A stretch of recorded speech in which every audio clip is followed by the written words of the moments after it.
accountability.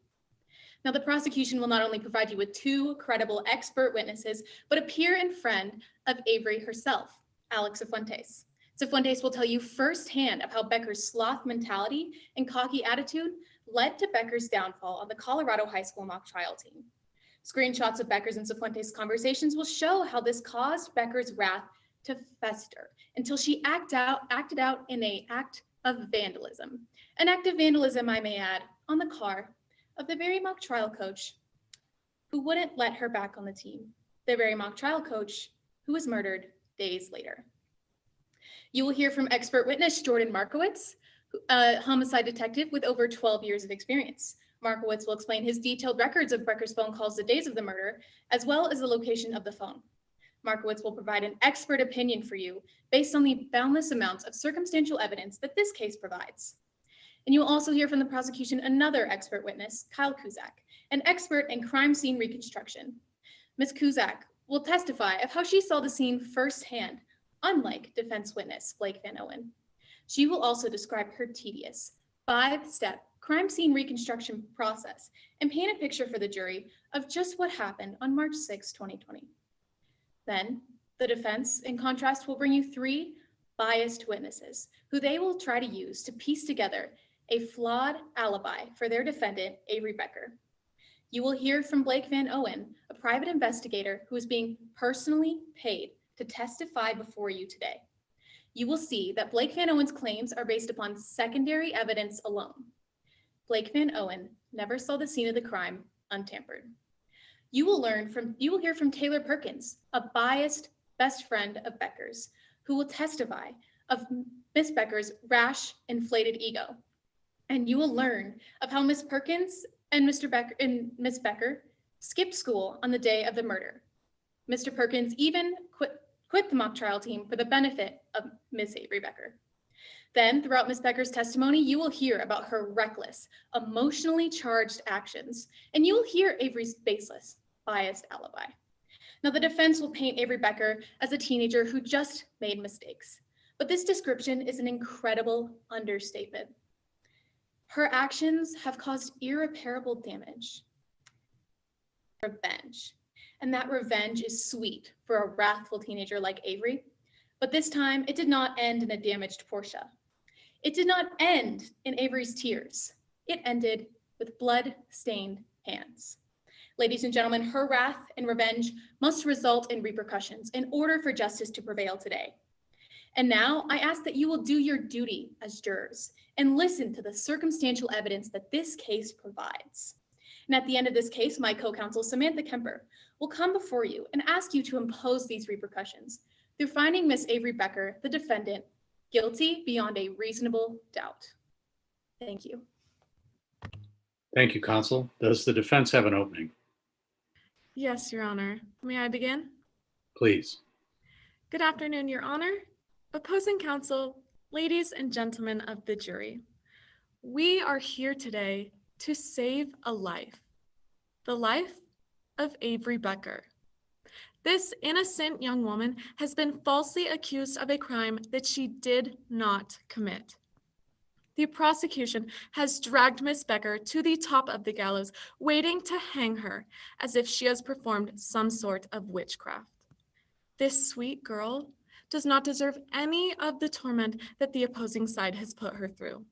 Instead of looking into the problem and trying to solve it, the prosecution placed the blame on Miss Becker simply because it was the easier conclusion. They are unqualified and untrustworthy. This is a crucible, a word of ambiguity. It can be both defined as a situation of serious trial while also representing a work of immense literary value. In this case, we see both. Avery Becker is our beloved Elizabeth Proctor, and Alex Cifuentes represents the deceitful Abigail Williams. Abigail was jealous of Elizabeth just as Alex is jealous of Avery. This jealousy boiled over like a rancid potion. Like Elizabeth, Avery has morals. She would never act against virtue. The same cannot be said for Alex. Like Abigail in The Crucible, Alex is deceptive and conniving. Arthur Miller tried to warn us, quote, "But now the little crazy children are jangling the keys to the kingdom, and common vengeance writes the law," end quote. It is our duty to reverse these wicked effects of the Salem witch trials. To prove that Avery Becker is innocent and has been framed for a murder that she did not commit, we will present to you 3 witnesses. First, you will hear from a dear friend of Avery's, Taylor Perkins. This young man knows Miss Becker better than anyone else in this room and will confirm that he was with Avery for the entirety of March 6th looking for Avery's lost phone. Any of the evidence that the prosecution provides involving the phone would be useless considering the fact that it was not in Avery's possession. Avery could not have been looking for her phone with Taylor while also committing a murder. I would assume that murder would require one's undivided attention. Avery is not the witch that the prosecution has made her out to be. This room is filled with intelligent individuals. We cannot just disregard an obvious alibi. Next, you will hear from esteemed professor, investigator, and expert, Blake Van Owen. With outstanding credentials, Van Owen will prove that the prosecution is playing a game with your minds. Her knowledge of police investigation tactics, forensic techniques, and crime scene reconstruction, along with her unmatched experience in cell tower analysis, will reveal the holes in the cloak that the prosecution is trying to throw over your heads. Van Owen will inform you that the opposing side did not even perform a complete investigation, leaving many gaps in their story.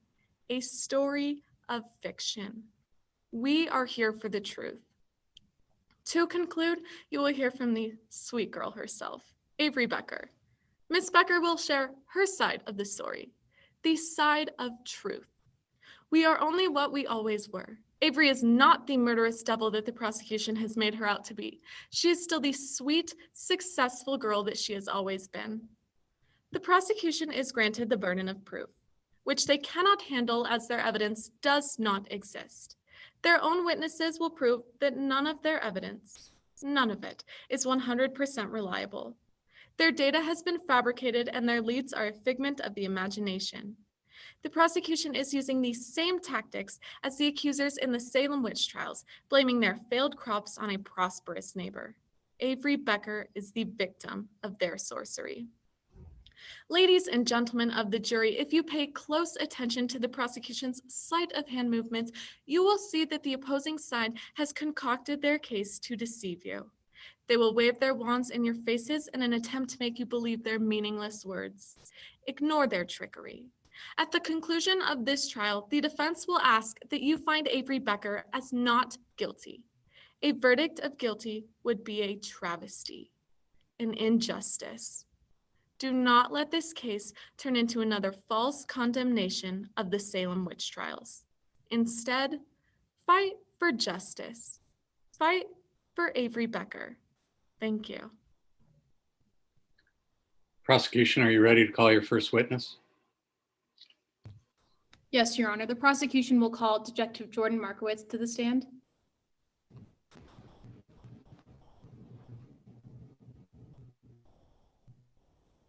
Good afternoon, Detective Markowitz. Please state and spell your name for the record. Good afternoon. Jordan Markowitz, Markowitz. I'd like to start off by talking about your career and experience. When did you begin your career? I began my career 13 years ago with the Denver Police Department. And where did you work following this? Well, I've continued to work at the Denver Police Department, held my job for 13 years, and I've been a detective for 7 of those. Have you had any specialized training, Detective Markowitz? I have. I took a course in call detail records and the forensic analysis of those call detail records. And do you have any special certifications? Yes, I do. That course gave me a certification in the forensic analysis of CDRs, which is call detail records. And what did you do over the duration of this course? It was a course that involved lectures, tests, different things that analysis that we had to use of the call detail records. How many times would you say that you've used your training to interpret cell tower data? Oh, hundreds of times in over 50 cases. And Detective Markowitz, who do you work for now? I still work for the Denver Police Department. Detective Markowitz, have you ever been to a homicide scene? Yes, many. Your Honor, I would like the court to recognize Detective Jordan Markowitz as an expert in call detail records and interpretation of cell tower data and homicide investigation under Rule 702 and 703. Any objection from the defense? Yes, Your Honor, a brief voir dire. Go ahead briefly, please. Detective Markowitz, how long would you say it takes to master a craft? Well, it depends on what that craft is. Oh, sorry. It usually 10,000 repetitions is And complete how mastery. long did you train for your cell phone technology and forensic data recovery certification? I did a 3-day course, which is what is required by the state of Colorado, and I had enough repetitions within that course to master it. Thank you. If it takes anywhere between 4 to 8 years to become a forensic data analyst, how can you justify calling yourself an expert in cell phone technology and forensic data recovery after only 3 days? Because with the simplicity of cell phone data records compared to the entire forensic analysis as a whole, the people who have decided how long it takes to master it have decided that 3 days is enough. And I've also testified in over 50 cases on this cell phone Were data. photographs taken at the crime scene? Objection, Your Honor, outside the scope of voir dire. I'm going to let her continue briefly. So, counsel for the defense, why don't you proceed, but keep in mind that this is voir dire and needs to be short. Yes, Your Honor. Were photographs taken at the crime scene? Yes, they were. And would you consider these photographs forensic data? Yes. And these digital files were corrupted, correct? Objection, true. Your Honor, outside the scope of voir dire. Ms. May I Piker respond, should Your Honor? only, Your Honor. Go ahead, prosecution, finish your thought. Your Honor, opposing counsel should only be objecting to the qualifications, training, expertise of this witness. The photographs in this investigation are not pertinent to his expertise and qualifications prior to this investigation, and it's not relevant to whether or not he's qualified as an expert. May I respond, Your Honor? I believe that this should be reserved for cross-examination. I think you have to be careful, counsel.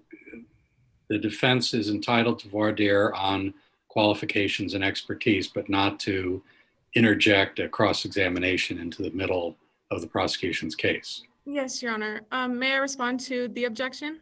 I think you ought to focus your questions on credentialing and expertise. Okay, I'll continue. Markowitz, would you say that an expert in forensic data recovery would know how to recover forensic data? I mean, yes. And were you able to recover your corrupted photographs? Well, I was not able to recover the corrupted photographs. Thank you. And did you make a statement before coming to court today? I did make a statement, yes. And this statement included everything you know that could be relevant to this case, correct? That is true. And in your opinion, would homicide investigation be important to this case? Homicide investigation is important to this case. It is homicide. Yet you did not mention receiving any specific training, such as a certification for homicide investigation in your testimony, did you? Just the 7 years of experience. But no specific training, correct? No. Your Honor, I object to this witness being admitted as an expert in cell phone technology and forensic data recovery, as well as homicide investigation, because I have laid sufficient evidence to prove otherwise.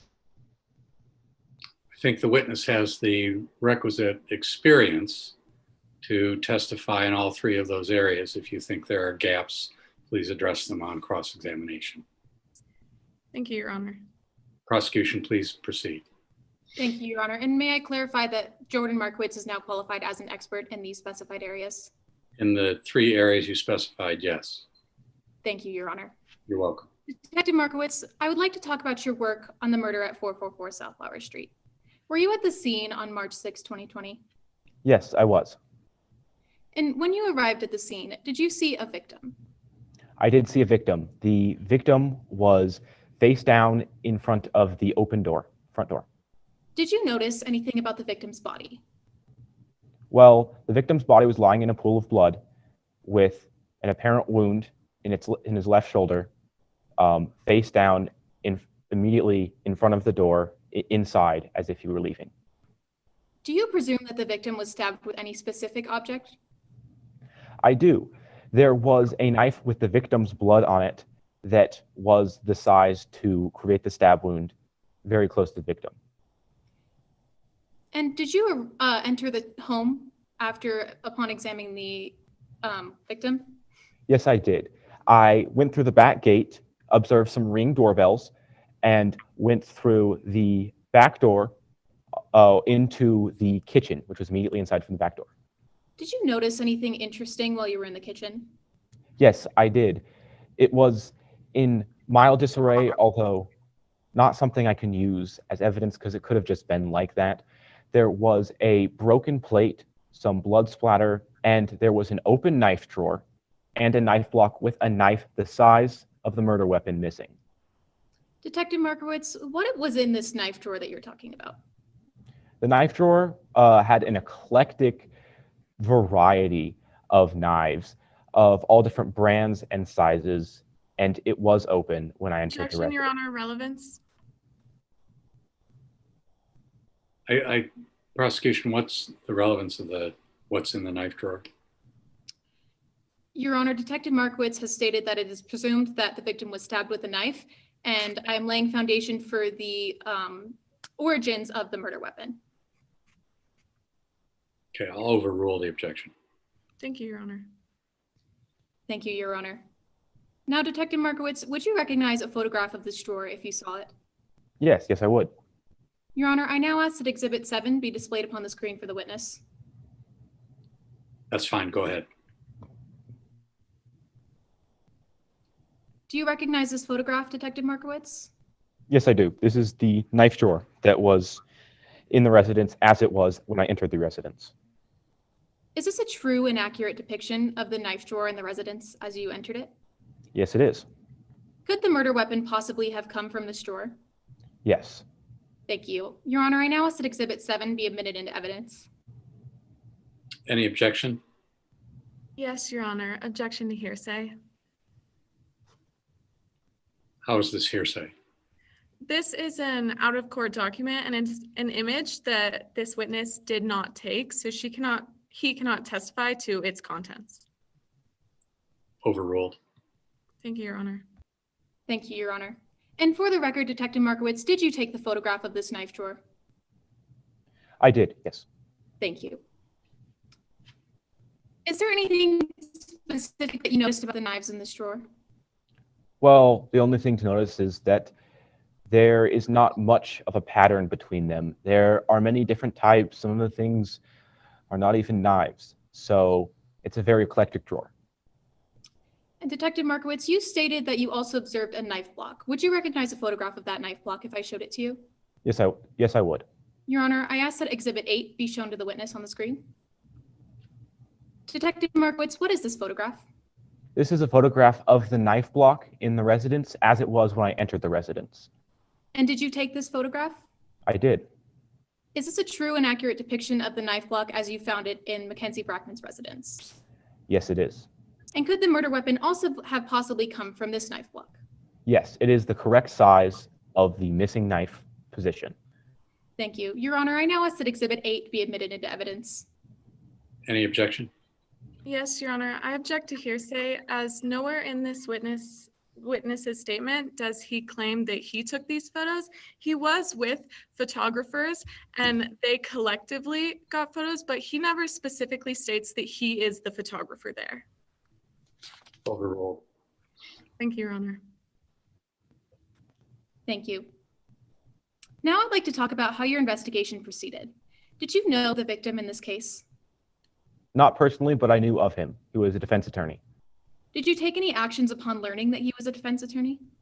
Yes, I did. I looked into his emails and communique and see who he was talking with to see anyone with possible motive.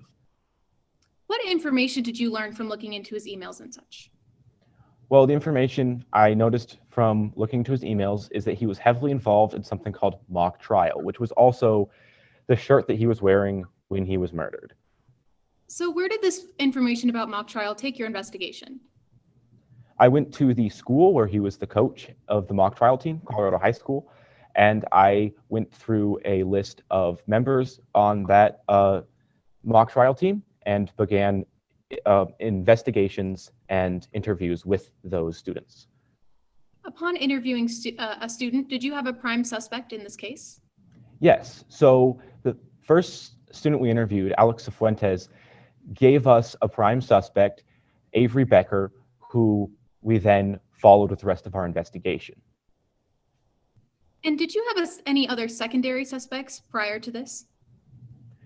We had ideas, but no suspect was followed after we discovered the crime was committed by Avery Becker. And what was the reason why you didn't follow any suspects after discovering Avery Becker? The case was closed and we had our guy. So now I'd like to talk about the call detail records that you produced in this case. What is a call detail record for the jury?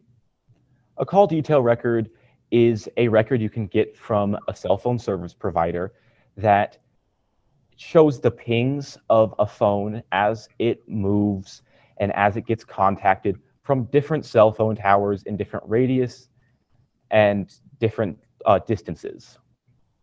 And did you acquire this data around Avery Becker's phone for your investigation? I did. Did you rely upon said data to complete your analysis? Yes, I did. And was this data in its entirety before you summarized it in voluminous? Yes, it was. I took a summary of it. I put it down in a way that could be understood and interpreted for forensic analysis. I created my own summary.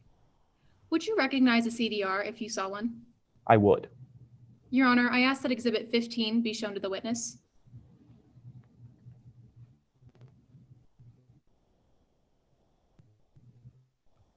Do you recognize this document, Detective Markowitz?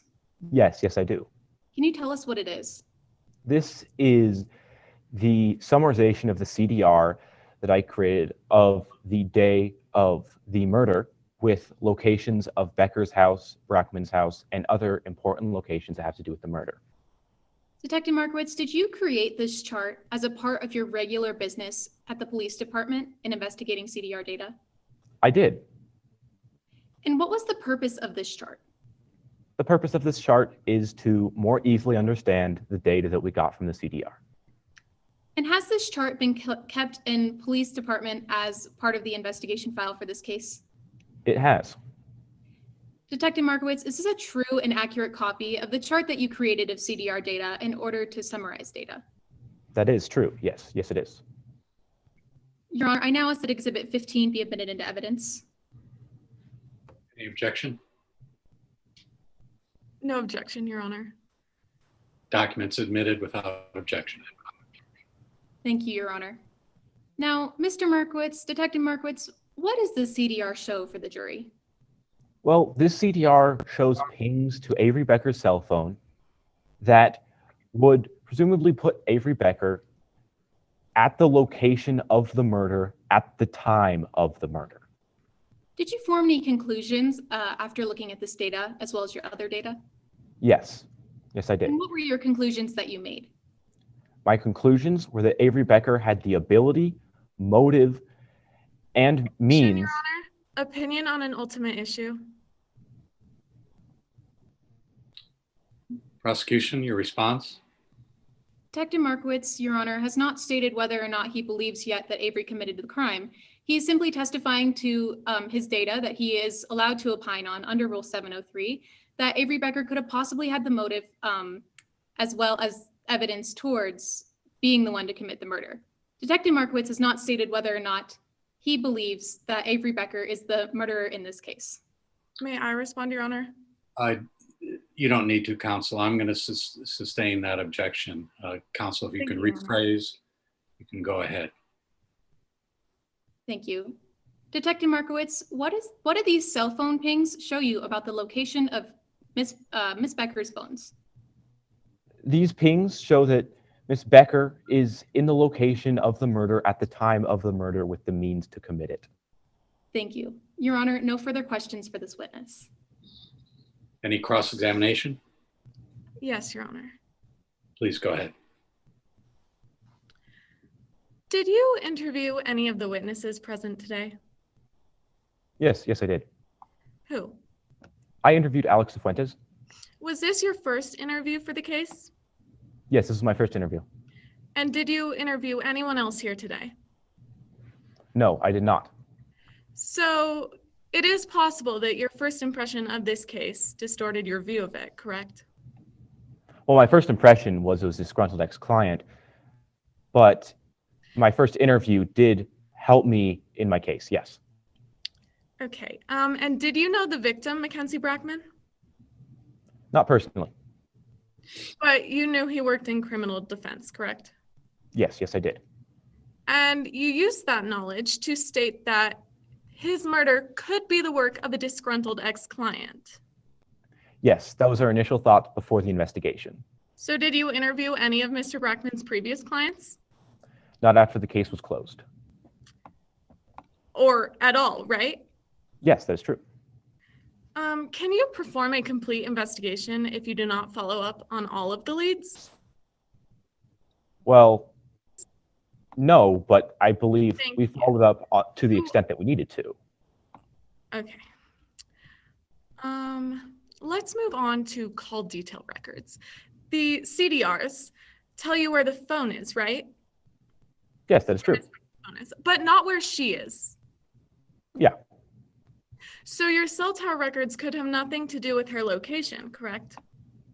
Yes, that is a possibility. That's why we used the wide amount of evidence we had. In fact, cell tower data isn't always accurate anyway, right?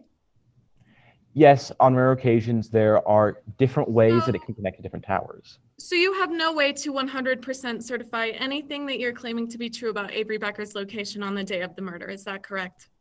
Well, we cannot 100% certify with pings from call detail records, although it's incredibly unlikely that the detail record was incorrect at this time, as it was midday on a Monday.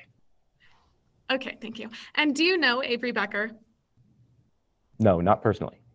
But you knew she was on the mock trial team, correct? Yes, I do. And did you state that it is highly unlikely that Brackman's mock trial activity had anything to do with his death? That was before we had any evidence. Afterwards, the evidence pointed to that. You did make that claim, correct, though? Yes, before the investigation. And you stated that, and I quote, "It is doubtful Becker sent out to kill Brackman," correct? Yes, before our investigation, that was our thoughts.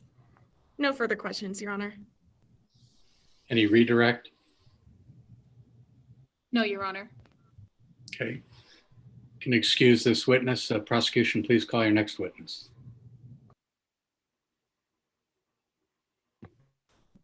Yes, Your Honor. The prosecution would like to call Kyle Cusack to the stand.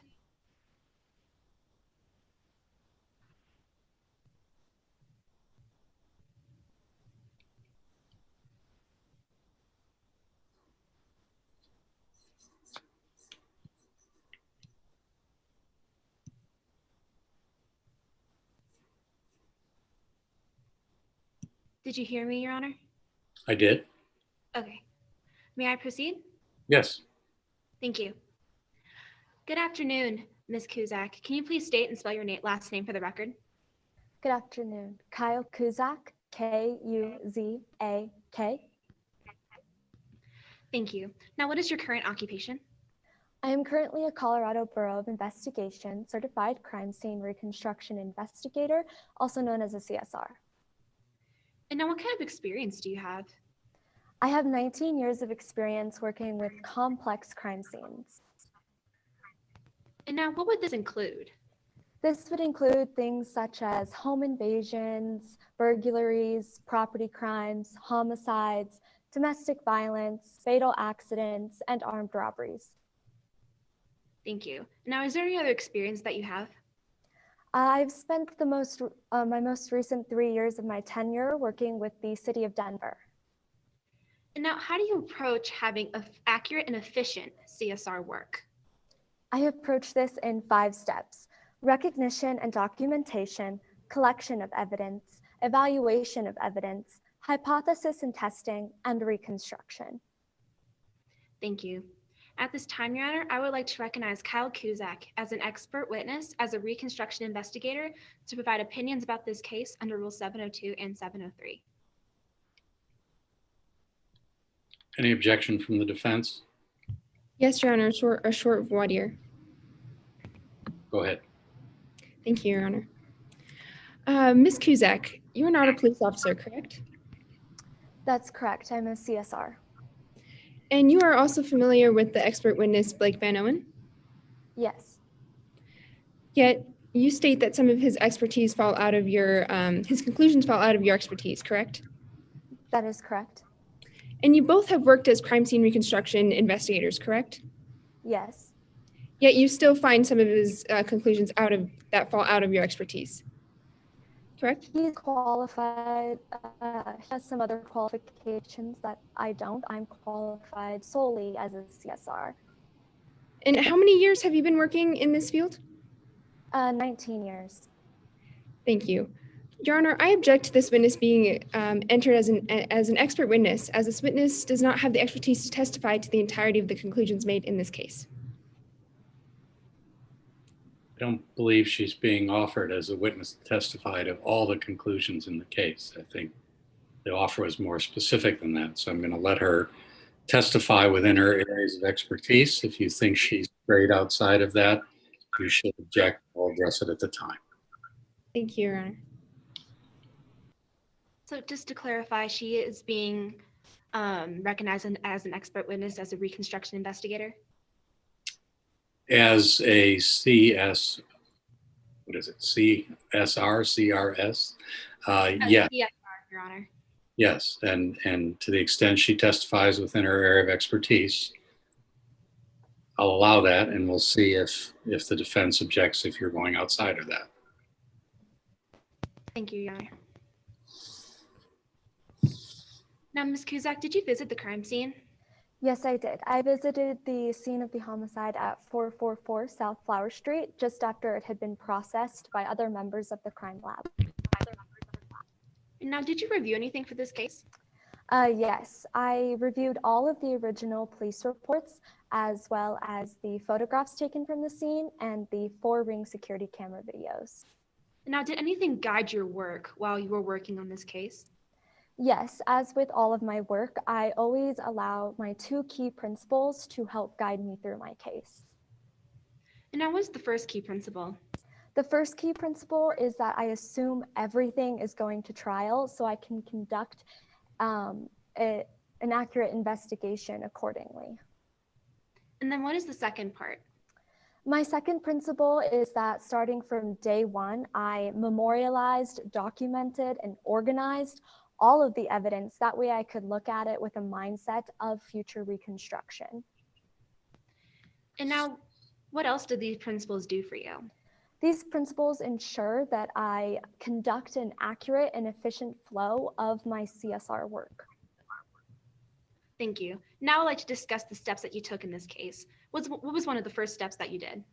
One of the first steps that I took was I used a witness tracking spreadsheet to summarize key points of information from different witnesses and suspects. Thank you. Now, were there any other spreadsheets that you used to help with your case? Yes, in addition to that first spreadsheet, I also used a physical evidence tracking sheet to identify, document, and describe different pieces of evidence, linking evidence ID numbers from the crime scene to department evidence ID numbers and other referenced reports. Now, would you recognize a copy of the witness tracking sheet if you saw it? Yes. Your Honor, may I please have permission to show Exhibit 17 on the screen? Yes.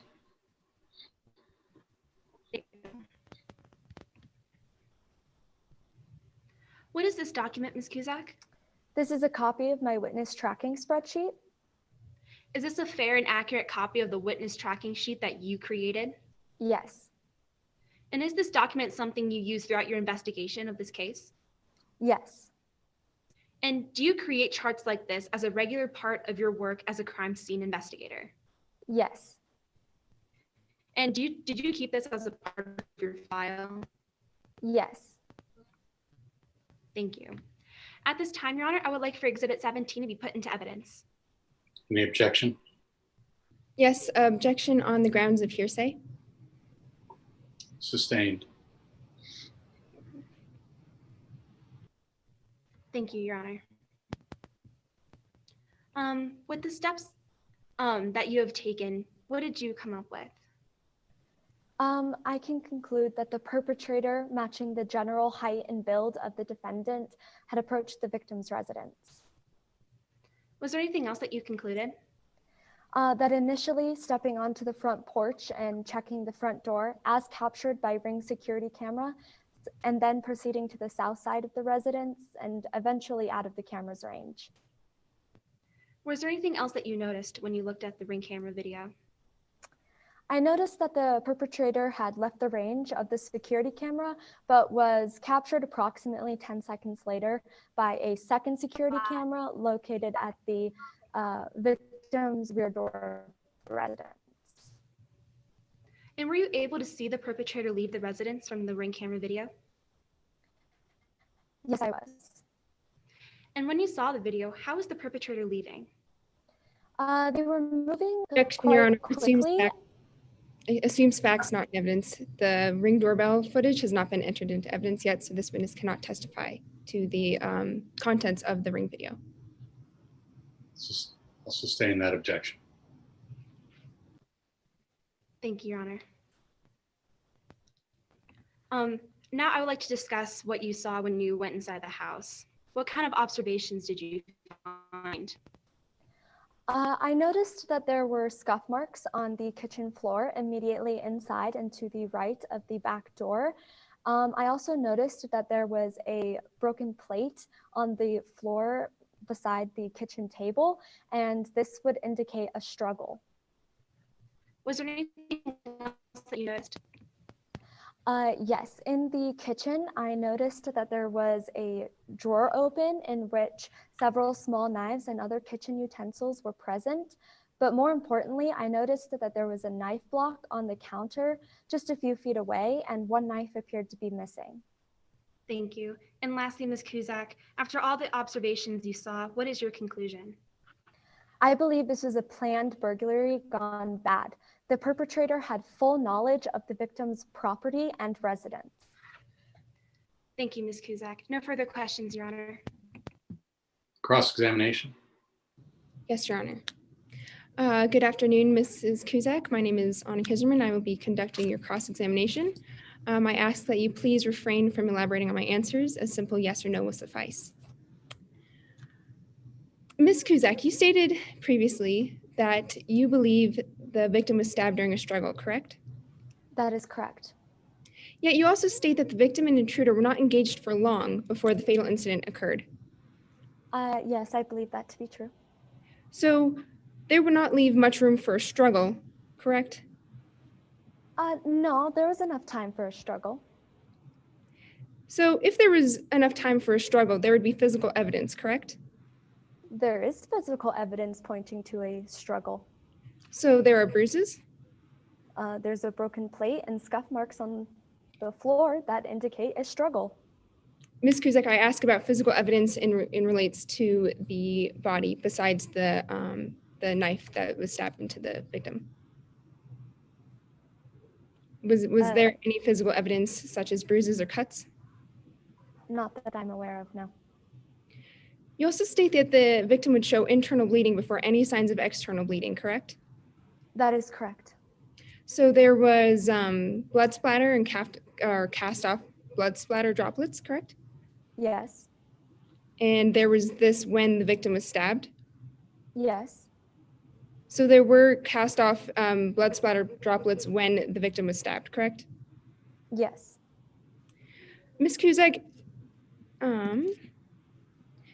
you made a statement in this case, correct? Yes. And all the and what you gave this statement under oath, correct? Yes. If I showed you, do you have a copy of your witness statement? I do. Would you mind turning to line 45 to 44 to 45, please. I'm sorry, can you please repeat the Yeah. line numbers? Would you turn to line 44 and 45, please? Yes. Would you mind reading those lines out loud, please? Where would you like me to start? Could you start at, 43, please? It is my understanding that the digital files for the photographs of the crime scene became partially corrupted, and the photographs of the blood droplets and cast-off were lost at some point after my review. The file corruption took place well after the time I reviewed the photographs, and I had no problems accessing them for my analysis. Thank you, Ms. Cusack. So you state that there was blood splatter droplets when the victim was stabbed? Yes, but yes. But you don't have these photos, correct? Unfortunately, we do not. They were lost. Because you have no actual evidence of blood splatter in the terms of photographs, there's no concrete evidence of the exact location where the stabbing took place, the initial stabbing took place. Isn't that true? Yes. So you cannot say for sure that the stabbing took place by the back door, correct? We can assume that it took place at the back door. The only assumption you have in making that claim is the ambiguous scuff marks you claim, correct? And the broken plate. There was also a broken plate. And these scuff marks, were they fresh? They appeared to be scuff marks on the floor, and them with the broken plate indicate a struggle in the kitchen. So this is the only evidence you have to conclude that there was a struggle, correct? Yes. Thank you, Ms. Cusack. Did you review the autopsy report before coming to trial today? I have, yes. And from your research, how deep was the wound created by the knife? I believe it was 19 centimeters deep. Is that correct? That is correct, thank you. You state that the knife had to be plunged into the victim at a downward angle, correct? Yes. So for this to happen, in order for this to happen, the intruder must have been bigger than the victim to reach over and stab them in the back. Isn't that correct? Yes. I'd like to talk to you about the Ring doorbell footage now. As an expert in crime scene reconstruction, would you say you have a good understanding of how a victim may react during an attack? Yeah.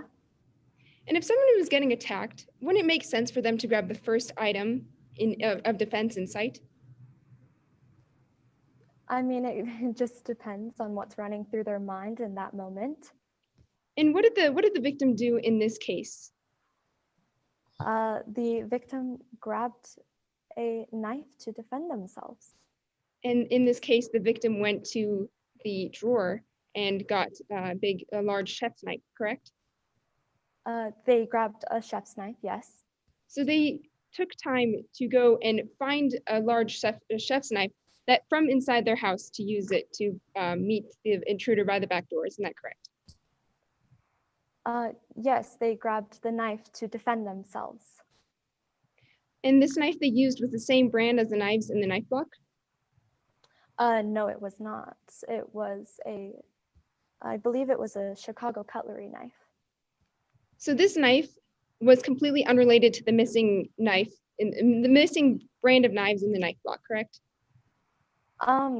There's many explanations for why they're different brands, such as if the original knife had been lost or broken. But it's entirely possible in this case?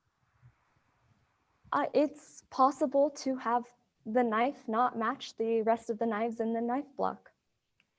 That was not my question. My question was, it is entirely possible that the knife could have come from outside the house, correct? It's possible, but not likely. Do you make assumptions, Mrs. Cusack?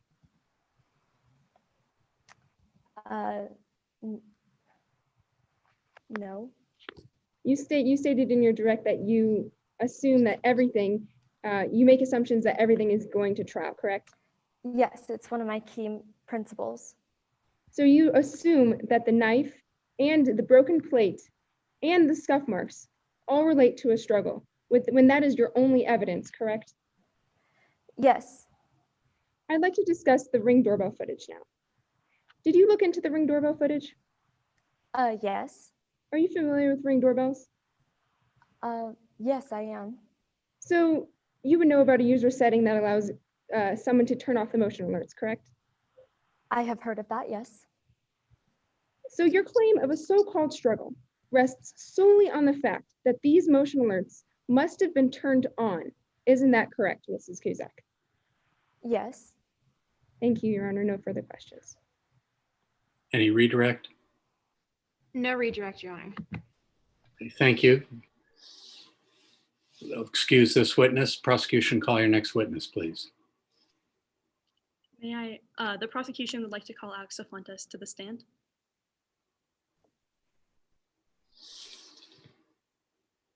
Good afternoon, Ms. Fuentes.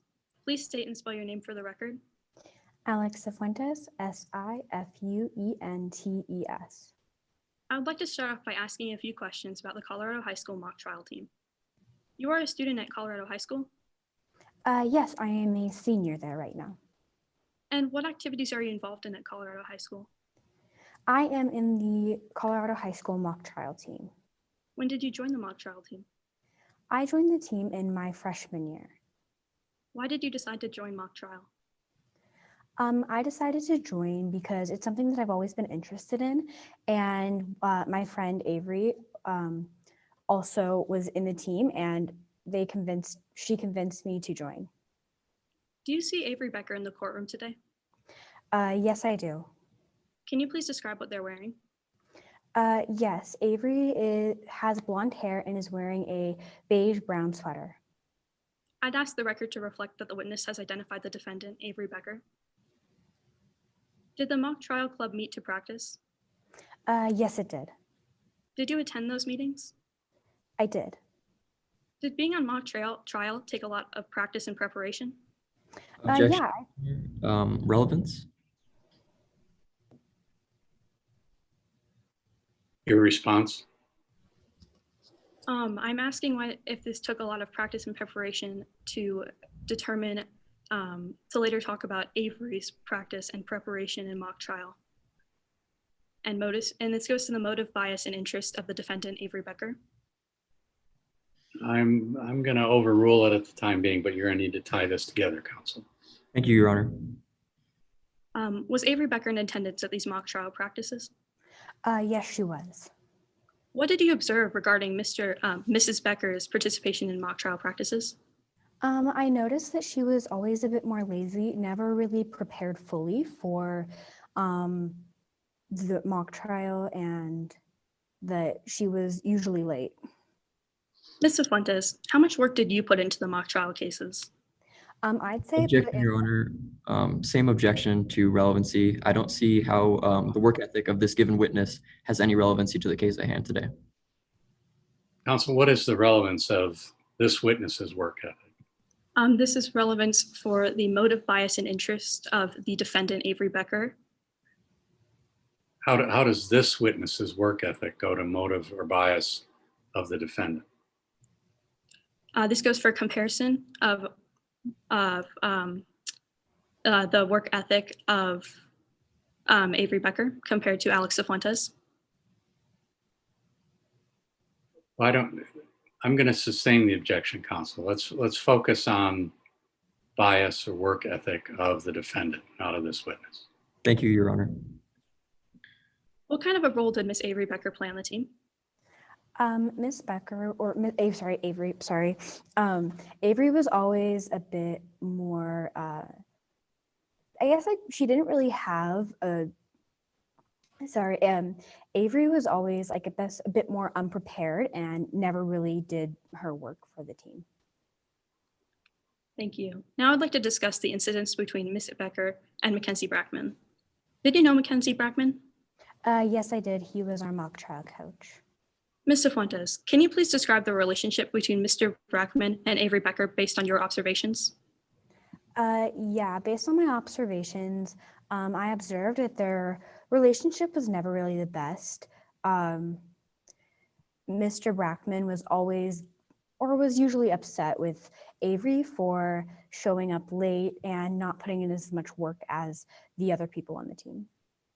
Did you ever see any interactions between Avery Becker and Mr. Brackman? Yes, I have seen some of these interactions. Can you please describe some of the interactions that you saw? One of the interactions that I saw was when Avery probably showed up late for the billionth time, and Mr. Brackman got upset at her. I'd say that the relationship really reached a boiling point at that point, and Avery left practice really mad that day. Did anything happen after practice that day? Yeah, after practice, Avery grabbed what she claimed she thought was a dry erase marker, but it was a permanent marker, and she wrote on Mr. Brackman's really nice collectible car. Objection, Your Honor. Unfair character evidence. Evidence of a crime like vandalism is not admissible to prove that Ms. Becker acted in accordance with that trait the day that in question. I'll sustain that objection. What happened after that day? After that day, like I said, Avery was off the team for good. Did Ms. Becker have any other friends on the team? Yes, she had a friend, Taylor Perkins. Thank you. Next, I would like to discuss your interactions over text with Ms. Becker. Did you ever have conversational exchanges with Avery Becker over text following their removal from the mock trial team? Yes, we did. Your Honor, may we now show the court exhibit 14?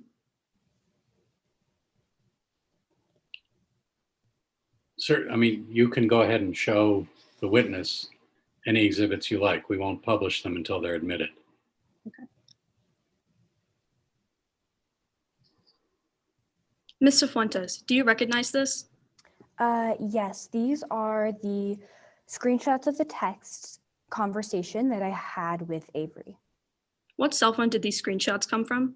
These screenshots came from my phone. Whose name is at the top of these messages? Avery. Can you please give a brief explanation of how a name gets associated with a specific phone number?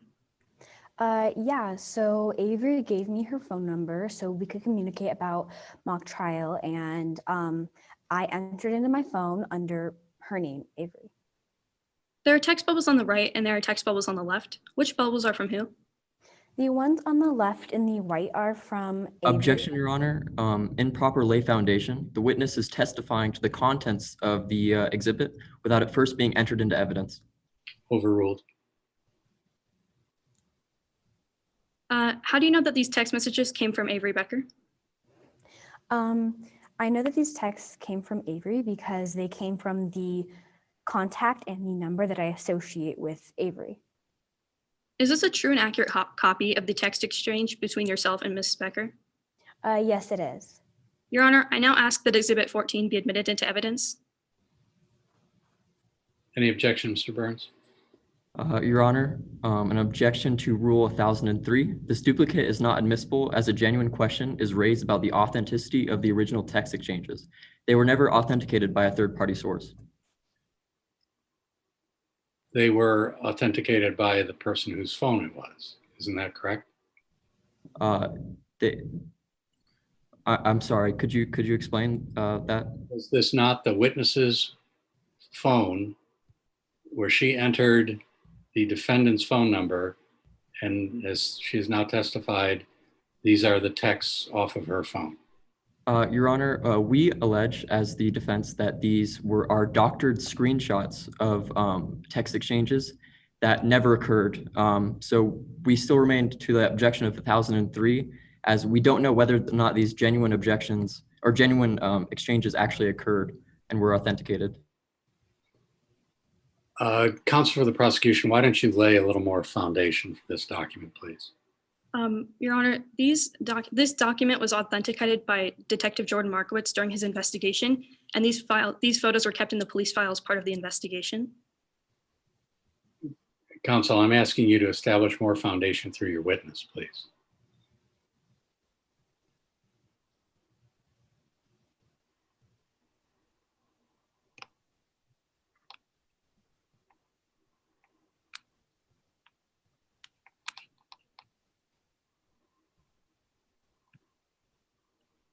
Ms. Cifuentes, how are you sure that these messages came from Avery Becker? Well, I know that these text messages came from the number that I associate with Avery's phone. I have not changed the name from that number. That name has been the same since I have put her number into my phone, and they came from that number.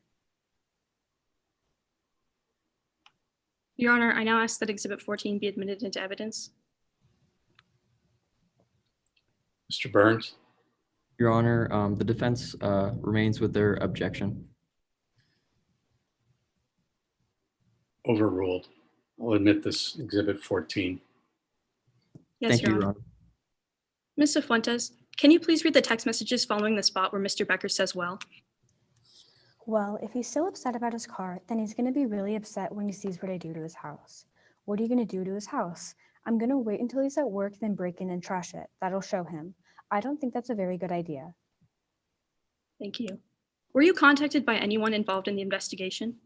Yes, I was contacted by a detective. What were you contacted about? I was contacted about where I was during the time of this, and I told them about the text messages that I had between Avery and I, and they also contacted me about Avery and asked me to go down to the station for a full interview. When you forgot to bring your phone to the initial interview with the detectives, did you offer to come back with the phone? Yes, I did, but they stated that they just needed the screenshots and then I could just send that to them. Thank you. You stated that you joined mock trial because of Miss Becker. Did you remain friends with Miss Becker after she was kicked off of the team? Yes, I did. And lastly, were you and Miss Becker rivals? No, we were friends and we were teammates. We were never rivals. I did not want to rat Avery out for what she did, but I cannot lie in a situation this big. Thank you, Your Honor. No further questions. Mr. Burns, cross-examination. Yes, Your Honor, a brief cross-examination. Good afternoon, ma'am. Ms. Cifuentes, you allege that Avery texted you she intended to vandalize the Brackman household, correct? Yes, that is what the text messages say. But you never actually brought in your actual phone to get these authenticated, correct? Correct. Yeah, I left my phone at home, unfortunately, but I did contact the detective and they said they just need the screenshots. So it was just screenshots that you submitted, not the actual phone? Yeah, that's correct, but that is what the detectives asked me to do. I would have been willing to bring my phone down if needed. And Ms. Fuentes, you claim at some point to be Avery's best friend, correct? Yeah, I would say that Avery and I are best friends. But isn't it true that you guys never hung out except mock trial related events? Yeah, we never really hang out. I mean, I guess we just never really had time to hang out with each other. But I'd say we did hang out at mock trial and we did end up getting Fry Shack together. But no non-mock trial related events, correct? We actually did get Fry Shack together on an occasion when we both had time to go. When you were at the Fry Shack, who was with the Fry Shack with you? I believe there were some other people from mock trial there and Taylor Perkins and Avery. So only people affiliated with mock trial. Yeah, that's correct. So it would be fair to say that this Fry Shack meeting was a mock trial related event, correct? It could be, but we all commonly went there after mock trial, so it's not necessarily related to it. It's just a tradition and something we do often. Okay, thank you. Ms. Fuentes, you claim that Avery just coasted on her good looks alone, correct? Yes, that is correct. And you also claim that it was a slap in the face when she would win awards, correct? Correct. That's just because I put in a lot of work and she did not. And I'd say that that would be like a slap in the face for anybody who put in a lot of work. And yet, you still claim that you guys weren't rivals? No, we're not. I mean, you don't have to like everything that somebody does in order to be their best friend. You can have a problem with somebody even if they are your best friend. I would not say that you can have not like, yeah. Well, thank you, ma'am. No more cross-examination, Your Honor. Any redirect? No, Your Honor. Can excuse this witness. Any more witnesses from the prosecution?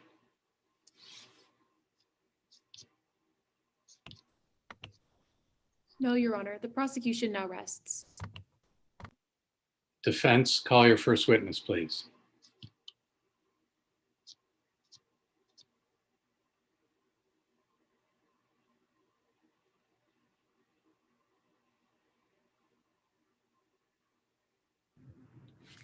Your Honor, the defense calls Mr. Taylor Perkins to the stand.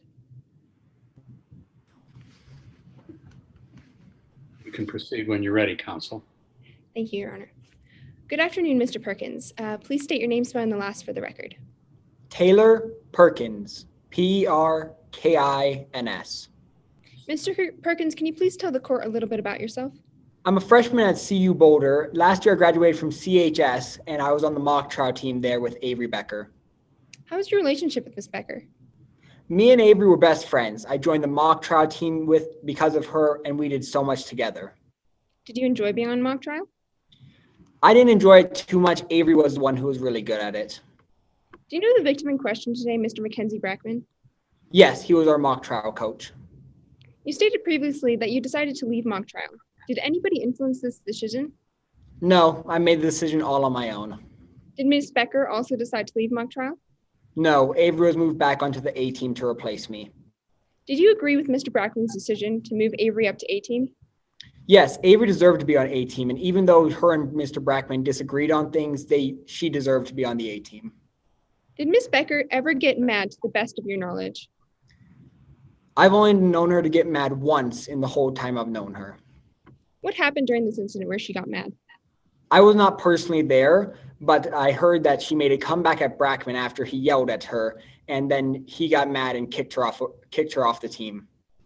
Did you ever get involved in the disagreement between Brackman and Ms. Becker? No, the argument was between them, not my concern. Do you know the witness Alex Cervantes? Yes, I do. How do you know him? He was on the mock trial team with me and Avery. To the best of your knowledge, would you say that Ms. Becker was liked by the other team members? Yes, I would. What did you do the night Ms. Becker got kicked off the team? So me and Avery went to her house and played games on our phone for a while. And then we went to the Fry Shack, which wasn't the greatest idea because we found the mock trial team there. Afterwards, we went to the mall. Did you talk to anyone at the Fry Shack? Yes, Alex and Avery had a conversation, but it couldn't have been pleasant because Avery stormed off to the restroom, leaving her phone on the table. Was it normal for Ms. Becker to leave her phone? No, it was highly unusual. What did you do when you left the Fry Shack? Me and Avery went to the mall and we spent the night there shopping, and then we returned home for the night. When was the next time you saw Ms. Becker after this night? I saw her the next morning when she came to pick me up for school. Did Ms. Becker frequently pick you up from school in the morning to go to school? Yes, she would often pick me up for school, especially when we had the first block off. But I couldn't reach her that day to confirm that she was coming to pick me up. Why couldn't you reach her? When I met her in the car, she told me that she had lost her phone the night before. Did you do anything about her missing phone? Since me and Avery had an easy day at school, we decided to go and skip school and retrace our steps looking for her phone. Where did you go to look for the phone? We started at the mall and then remembered the incident at the Fry Shack, so we went to look there. Did you ever go near Mr. Brackman's house? No, I don't even know where Mr. Brackman lives. Did you have any luck finding the phone? No, after we went to the Fry Shack, we were more concerned with the matter of the mock trial team being there. To the best of your knowledge, what do you think happened to Avery's phone? I think Alex stole her phone. Objection, Your Honor. Speculation. May I respond, Your Honor? Yes. Your Honor, this witness is testifying to firsthand experiences and observations. I'm just asking what he thinks, to the best of his knowledge, what happened based on his observation at the Fry Shack. I think it's still speculation, counsel. I'll sustain the objection. Thank you, Your Honor. Thank you, Your Honor. When you went to go look at the Fry Shack for the phone, did you see anyone there? Yes, I saw the mock trial team there, which was out of the ordinary. When did you find out that Mr. Mackenzie Brackman had been killed? I had found out later, like everyone else. Were you surprised by the news? Of course I was surprised by the news. Would you lie to protect Ms. Becker? No, I would not. Thank you, Your Honor. No further questions. Any cross-examination? Prosecution? Your Honor. May I proceed? Yes, please. Thank you. Good afternoon, Mr. Perkins. Is it true that you did mock trial for your final year of high school? Yes, I did do mock trial my senior year, but I left the team midway through. And you did this with Avery Becker, correct? I did participate with Avery Becker, yes. And you would consider Miss Becker to be your best friend? Avery is my best friend. And you think that Miss Becker was the best lawyer in the entire team, correct? I don't have to just assume it. She had the awards to prove it as well as the skills. But you do think that she was the best lawyer? Yes, she was the best lawyer on the team. And you said if it wasn't for Miss Becker, you wouldn't have done mock trial, correct? That is correct. And now your coach was Mackenzie Brackman. Yes, he was our coach. Now, Mr. Perkins, you spent a lot of time during mock trial observing the relationship between Coach Brackman and Avery Becker, correct? That is true. And Mr. Brackman was always giving Miss Becker a hard time about something. That is correct. And you thought that Mr. Brackman was a mediocre coach. I don't think he was the greatest coach, but he wasn't terrible. And you even thought that he was a mediocre lawyer as well. Objection. Well, to relevance. I'm sorry, counsel, what was your objection? To relevance. May I respond, Your Honor? Yes, what's the relevance of this student's opinion of his teacher's legal qualifications? Your Honor, I'm establishing the bias and credibility of this witness. Okay, I'll overrule the objection as to potential bias. Thank you, Your Honor. Would you like me to repeat the question, Mr. Perkins? Yes. And you even thought that Coach Brackman was a mediocre lawyer as well. He was teaching a mock trial team, not working the important cases in the court. So to clarify for the jury, that is a yes. That is a yes. Thank you. Now I'd like to discuss what happened on March 5th. You and Avery Becker went to the Fry Shack, correct? We did. And you saw the whole mock trial team there. Yes, the whole mock trial team was there. And everybody was telling Avery Becker how unfair it was that Coach Brackman kicked her off the team. Yes, they were passing their condolences on to Avery. Even Alex Fuentes was expressing her condolences. He did do so, but he has a passive-aggressive way of showing to be kind. But Avery Becker got so upset and stormed off to the restroom. As I said, he has a passive-aggressive nature, and so she took it, I'm guessing, as an insult or something. So to clarify for the jury, that is a yes? That was a yes. Leaving her phone at the table, correct? Could you repeat the question? Leaving her phone at the table, correct? Avery did leave her phone at the table, showing how upset she must have been. And you said in your direct that Avery Becker's phone was like a third kidney. I did say that. And it was never out of reach. I did say that. And it was unusual for her to leave the phone anywhere, correct? That is true. Now I'd like to talk about what happened on March 6th. Avery was not answering your messages that morning, correct? That is true, yes. And when Avery picked you up that morning, both of you realized her phone was missing. We did realize her phone was missing as she never responded to any of my messages. And even though it was like a third kidney, and normally she wouldn't have left it anywhere, correct? That is correct. So is it true you came up with the idea to ditch school to go look for Avery Becker's phone? Yes, we did come up with that idea. And you didn't look for it after you realized the phone was missing? We didn't realize the phone was... Could you repeat? And you didn't look for the phone right away after you realized it was missing? We did go to look for it right after we realized it in the morning, in that next morning. Lastly, Mr. Perkins, I would like to discuss your relationship with Avery Becker. You were in mock trial for 4 years, correct? I was in mock trial, yes. And that was a lot of work for you over the years, correct? It was a lot of work, yes. And Avery Becker was also on the team. Yes, she was the one who was good at it. And is it true that she was demoted from the A team? It is true, yes. She was demoted to the B team. And Avery Becker wanted to get back on the A team. Of course she wanted to get back on the A team. So you sacrificed your position to help Avery Becker, correct? I did do that, as she is my best friend. And you did this to support your best friend, Avery Becker, correct? Yes, I did. And you're here today in court to help support your best friend, correct?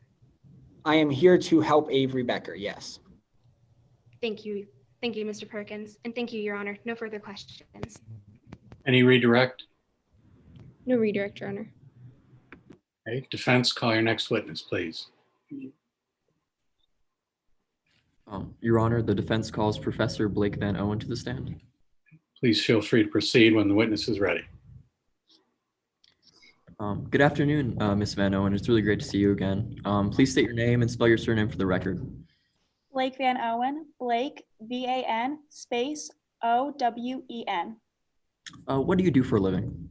I've been a professor at Colorado University at Denver for the past 5 years. I was also a police officer.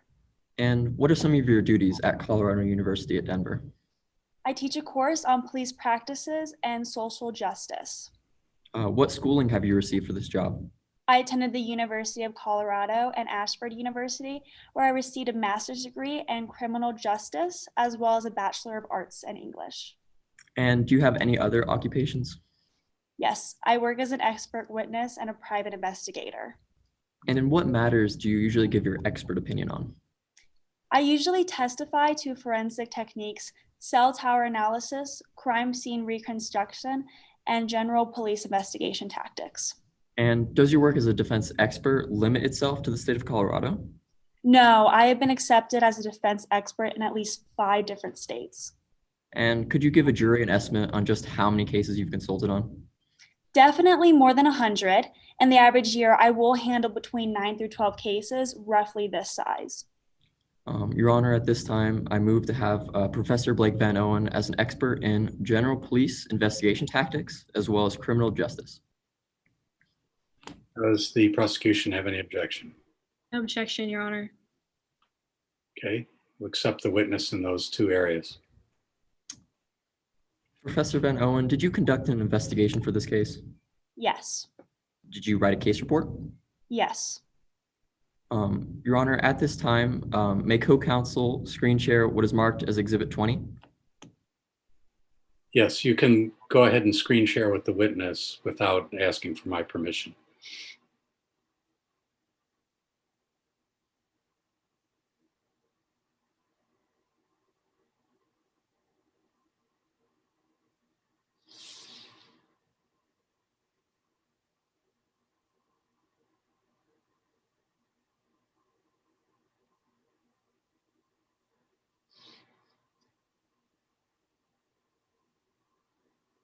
Do you recognize this, ma'am? Yes, I do. Professor, what is in front of you?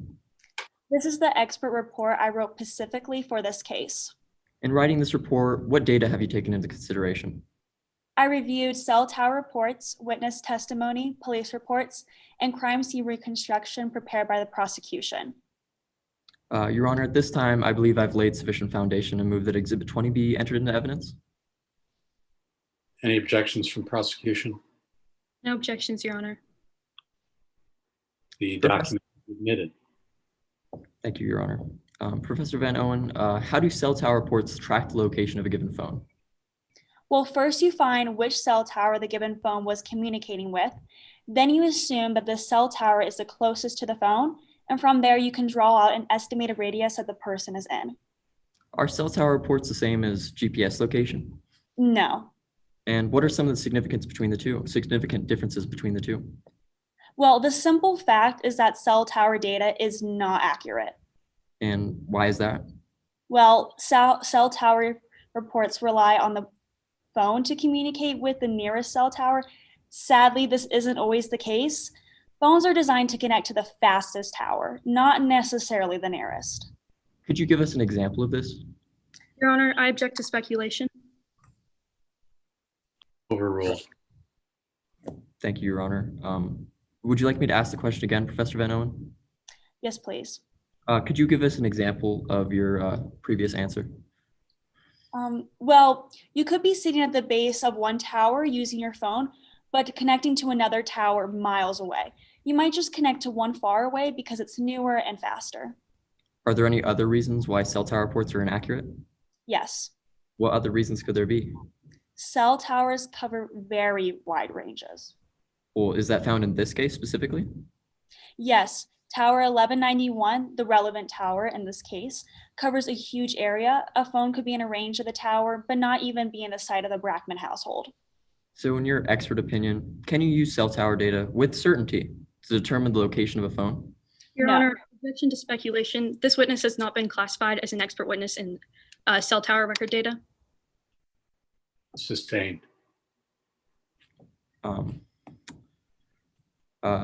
In reviewing the prosecution's case, do they use cell tower data to determine the location of a phone?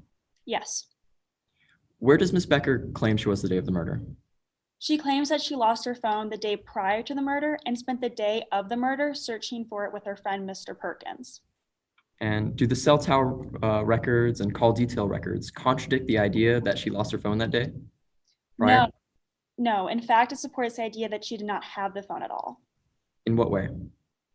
Well, her phone received about 5 calls from Mr. Perkins and sent out no calls. This supports the idea that Mr. Perkins was calling the phone to help look for it, and Ms. Becker did not have the phone to return any calls at all. So even if the phone was near the scene of the murder, can you conclude with certainty that Ms. Becker had her phone? No, and again, the cell tower data and call detail records support the testimony that she did not have her phone that day.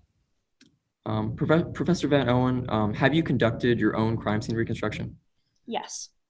In your crime scene reconstruction, how did the intruder gain access to the house? Well, first the intruder tried the front door, walked to the back door by going through the side gates.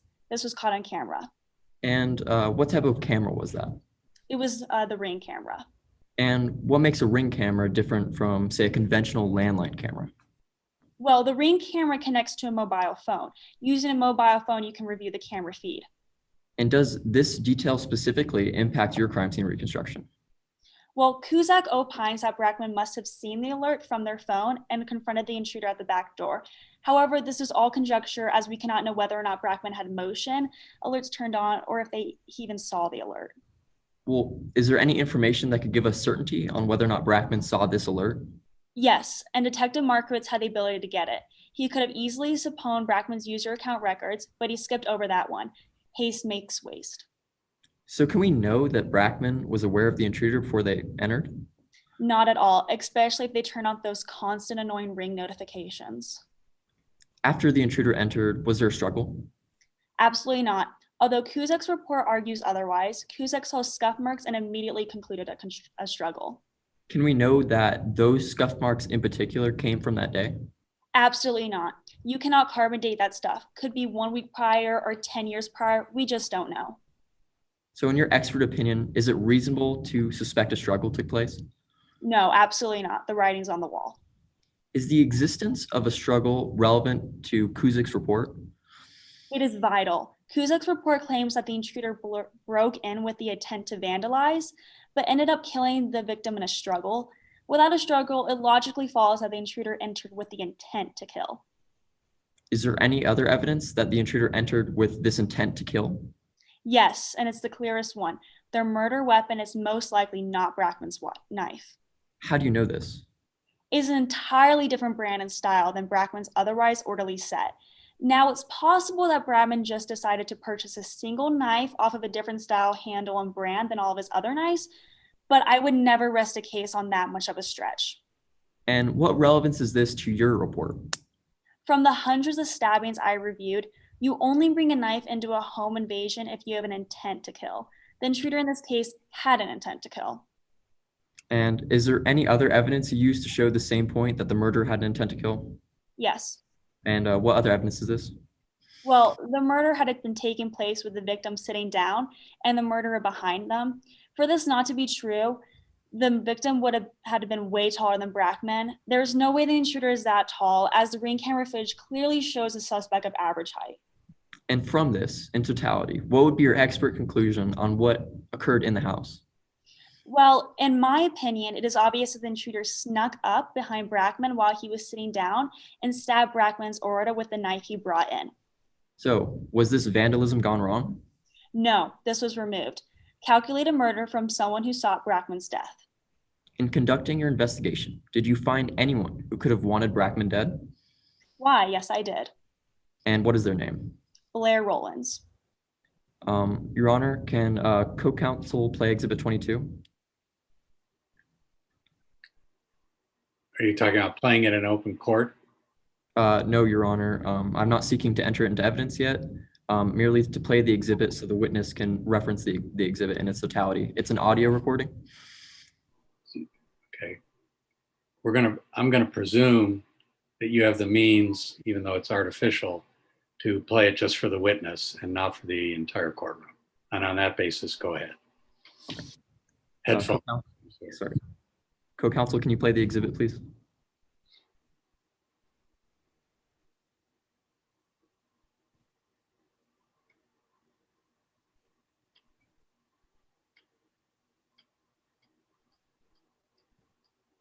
Co-counsel, it didn't seem to play at that time. Is your tab muted? I am not able to get it to share the audio. Your Honor, at this time, can we ask that the time be paused to where we figure out this technical issue? Yes. Hey, you guys, when you go to share your screen in the bottom left-hand corner, there are two boxes that say share your computer audio. Make sure that's clicked.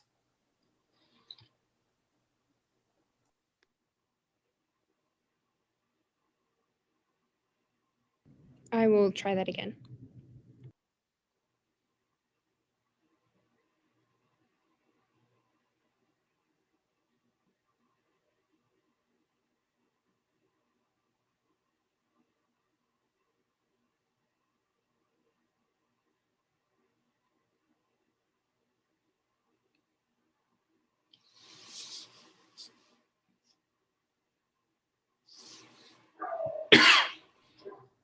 Co-counsel, the tape still did not play. Apologies, Your Honor, but we're still trying to figure this one out.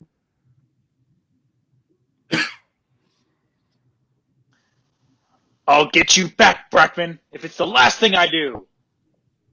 Thank you, co-counsel.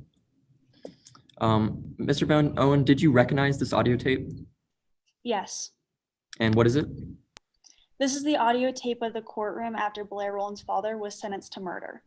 Your Honor, I offer Exhibit 20 into evidence. Any objection? Yes, Your Honor. I object on hearsay, relevance, and authenticity. This isn't a defendant or party statement. It is just an audio recording of a person yelling. There's no indication of relevancy to this case, no authentication, no given time, no given location, and no identification of the individual yelling. Under Evidence Rule 403, if it states that evidence that introduces unfair prejudice and confuses the issues and misleads the jury should be excluded. Your Honor, may I respond? Why don't you address the hearsay issue, counsel? Your Honor, my response to hearsay would be this is an exception under hearsay as it is a public record of a court proceeding with a bailiff present who is a member of law enforcement. I'm going to sustain the objection on hearsay grounds. Thank you, Your Honor. With Blair's father and, sorry, Your Honor. In your investigation, Professor Van Owen, did you question Blair Rowlands about his location that day? No, I wish I could have. Blair Rowlands mysteriously disappeared after graduation. What I do know is that he was not at class that day. And what tools have you used to look for Rowlands? Standard investigative methods and online resources. After using these, I feel certain that he has fled Colorado. So in conducting your report, you cannot definitively say that Rollins didn't have the means to kill Brackman that day? Honestly, I cannot say anything about that. I wish I could. I wish this investigation would have at least tracked him down to question him. Usually people in my line of work investigate people who have a motive and potential means in a crime. Is this the only incomplete portion of the prosecution's investigation? Absolutely not. In your expert opinion, what other incomplete portions of the prosecution's investigation? Well, first, in relation to the cell tower data, Detective Markowitz failed to look into Taylor Perkins' cell tower data. And how would this aid your investigation? Considering the fact that Taylor and Avery were together, this cell data could have been crucial in determining if Avery was at the scene of the crime. Markowitz didn't even look into it. Are there any other incomplete portions of the prosecution's investigation? Yes, a through detective would have looked at all the numbers of all phones in the area at the time of the murder, and from that information tracked down any phone users who had a connection to the victim. And did Markowitz do this? Nope. In your expert opinion, and with this in mind, would you describe this investigation as complete? With a prime suspect unquestioned and unaccounted for? Absolutely not. But in my opinion, it's much further than that, as their investigation isn't just incomplete, it's also flawed. Flawed in what way, Professor Van Owen? Flawed in the use of unauthenticated text messages sent between Avery's and Alex's phone. And why is it important that these text messages get authenticated? Well, the photos are screenshots. The problem with using a screenshot of a smartphone is that they can easily be doctored. The police never acquired the phone that sent the messages, and so we cannot know if these screenshots are real or not. Professor Van Owen, in your expert opinion, is it reasonable to say that Avery Becker killed Mackenzie Brackman? Absolutely not. In my report, I show that cell tower data does not place Becker at the scene of the crime. Crime scene reconstruction does not fit her as the perpetrator and unquestioned crime suspect. It is large and missing. That is all. Thank you, Your Honor, and thank you, Professor Van Owen. Any cross-examination of Professor Van Owen? Yes, Your Honor. May I proceed? Yes, please. Good afternoon, Professor Van Owen. I'd like to start off by talking about your profession. Is it true that you are a former member of the Aurora Police Department? Yes. And is it true that you chose to leave the Aurora Police Department? Yes, I chose that to do. And is it correct that one of the reasons why you left is because there were multiple police procedures that you did not agree with? Objection, Your Honor. Relevancy, I don't see how my witness leaving her police department has any effect on her credibility or her ability to make opinions on this case. Your response, counsel? This goes to the motive, bias, and interest of this witness. And as she is a private investigator, this goes to how she currently does her investigative work. I'm going to overrule the objection, but make sure to tie this together, counsel. Thank you, Your Honor.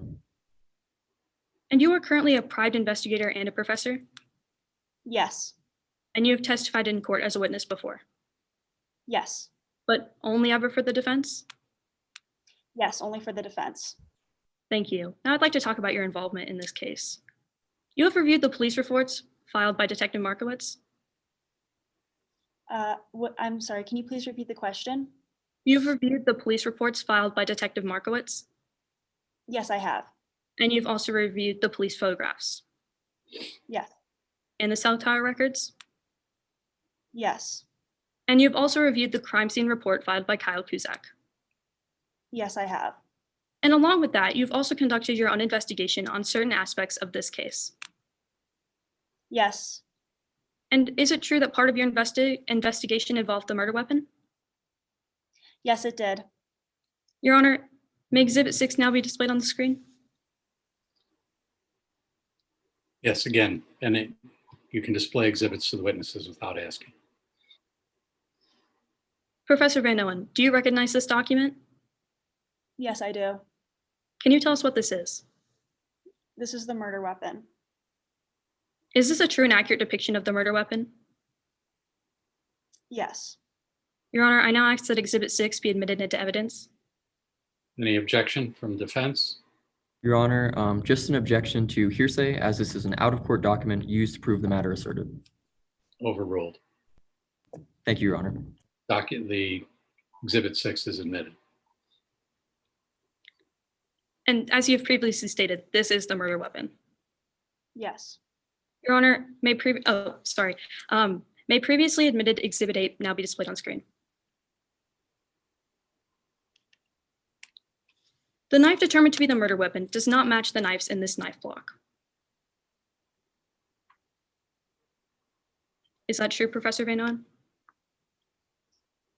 Yes, the murder weapon does not match the other brands and style of the other knives in the knife block.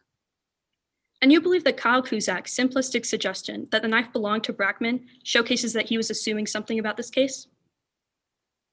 I believe that the murder weapon was from the outside Brackman's household. And you believe that it is Investigations 101 not to assume anything? Yes. And you believe that because the knife determined to be the murder weapon did not match the style of knives in the block found on the crime scene, that the intruder could have arrived onto the scene with the knife? Yes, the knife did not follow the style of the blade or the brand of the other knives in the knife block. May previously admitted Exhibit 7 be shown on screen? Is it true that there are many different kinds of knives in this knife drawer? Yes. So would it be fair to say that Mackenzie Brackman owned a plethora of knives? Yes, but the murder wife was a chef's knife and there was no chef knives in this drawer. And the knife drawer was open when the police arrived on the scene? Yes. And there was no evidence that any other drawer was open? Yes. Yet you still assume that the intruder likely brought the knife onto the scene with them? This is not assuming, this is based on evidence that the knife was a different brand and style. Despite and even though this open drawer? I'm sorry, can you please repeat that? You still believe that despite this open knife drawer? Yes, it is not assuming, it is different brands and different styles. Thank you. Now I'd like to discuss your payment in this case. You are a paid investigator, Yes, I am. and you get paid $225 per hour for research. Objection, Your Honor. Relevancy, how much my witness is getting paid has no impact on her credibility or qualifications. Goes to bias, counsel. I'll overrule. Thank you, Your Honor. Thank you, Your Honor. And you get paid $450 per hour of deposition and court testimony? Yes. And you've stated that you have charged the defendant $7,000 to date? Yes. And you have also stated that you tend to only get what you paid for in this business? Yes. Thank you, Your Honor. No further questions. Any redirect, counsel? Your Honor, a very brief redirect. Go ahead. Professor Van Owen, do you receive any win bonus from winning this court case? No, I do not. No more questions, Your Honor. Okay, defense, you want to call your next witness, please, if you have one? Yes, Your Honor. The defense calls Avery Becker to the stand. You can go ahead as soon as Ms. Becker is on the stand. Thank you, Your Honor. Good afternoon, Ms. Becker. Please state your name, spelling the last for the record. Avery Becker, Becker. Can you tell me a bit about yourself? Yes, I was a senior last year at Colorado High School. And did you participate in any activities there? Yes, I did. Can you tell me a bit about that? I was a participant in mock trial. Do you know Alex Cifuentes? Not well, but yes. How do you know her? Alex was on the mock trial team and went to my school. Do the two of you communicate by telephone? Only in group chats, not personally. How often do you communicate with Alex Cifuentes? Only in mock trial group chats. And did you ever send any texts to him, to Alex? Not personally. Let's turn now to the day before Mr. Brackman's murder. What were you doing on March 5th? On March 5th, I was at the Fry Shack with Taylor Perkins. Now let's turn to the day of Mr. Brackman's murder. How did your day begin on March 6th? I woke up and I could not find my phone anywhere, so I went to my friend Taylor Perkins' house and we spent the rest of the day looking for my phone. Where did you go to look for it? We went to the mall and the Fry Shack to retrace my steps. Did you do anything to try to find it? The phone. Yeah, used Taylor's phone to call mine. Did you ever locate your phone? No, we did not. Let's turn now to your relationship with Mr. Brockman. Did you know Mackenzie Brockman? Yes. What was your relationship with him? Mr. Brockman was my mock trial coach, that's all. And what were your feelings towards mock trial? I loved it. And how did you feel about Mr. Brockman as a coach? Mr. Brockman brought out the competitive side of the team, and he knew how to get us to the top. Miss Becker, we've heard that you've marked up Mr. Brockman's car. Can you tell me about that? Yes. I unfortunately wrote on Mr. Brockman's car with an erasable marker. However, it turned out to be permanent, and I feel terrible about it. Did anything happen after this incident? Yes, I tried to apologize to Mr. Brockman, but I could not find him. Did you do anything after that? Yes, I messaged him offering to scrub the paint off the car and to get a job to repaint his car. And did you ever get a response? No, Why not? because someone killed my mock trial. Objection, Your Honor. Speculation. Sustained. Thank you, Your Honor.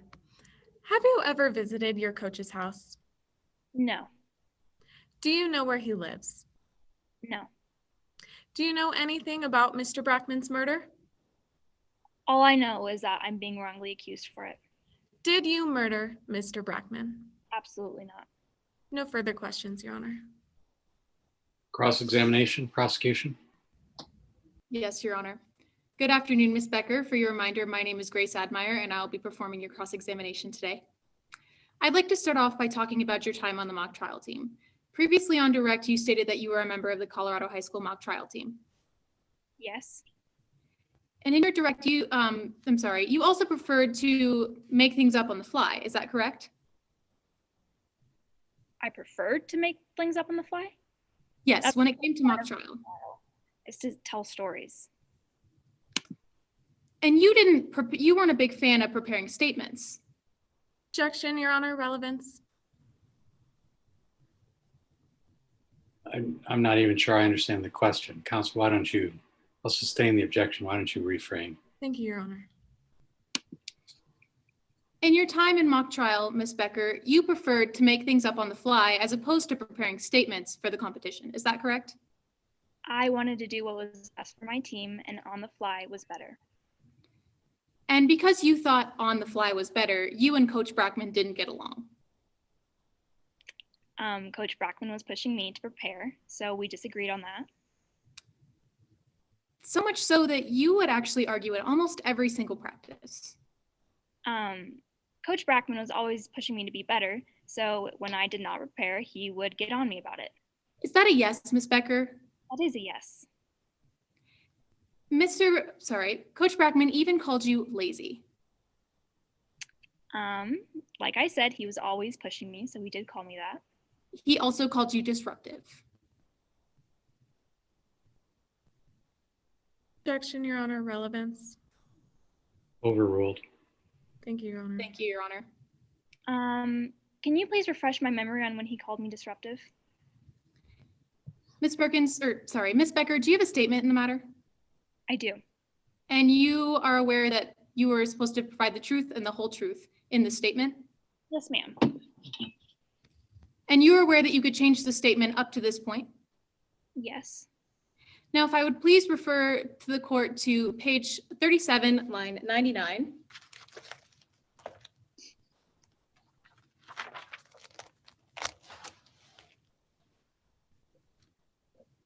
You stated in your statement, you don't work, you screw around in practice and are disruptive. Yes. Did I read that correct, Ms. Becker? You did.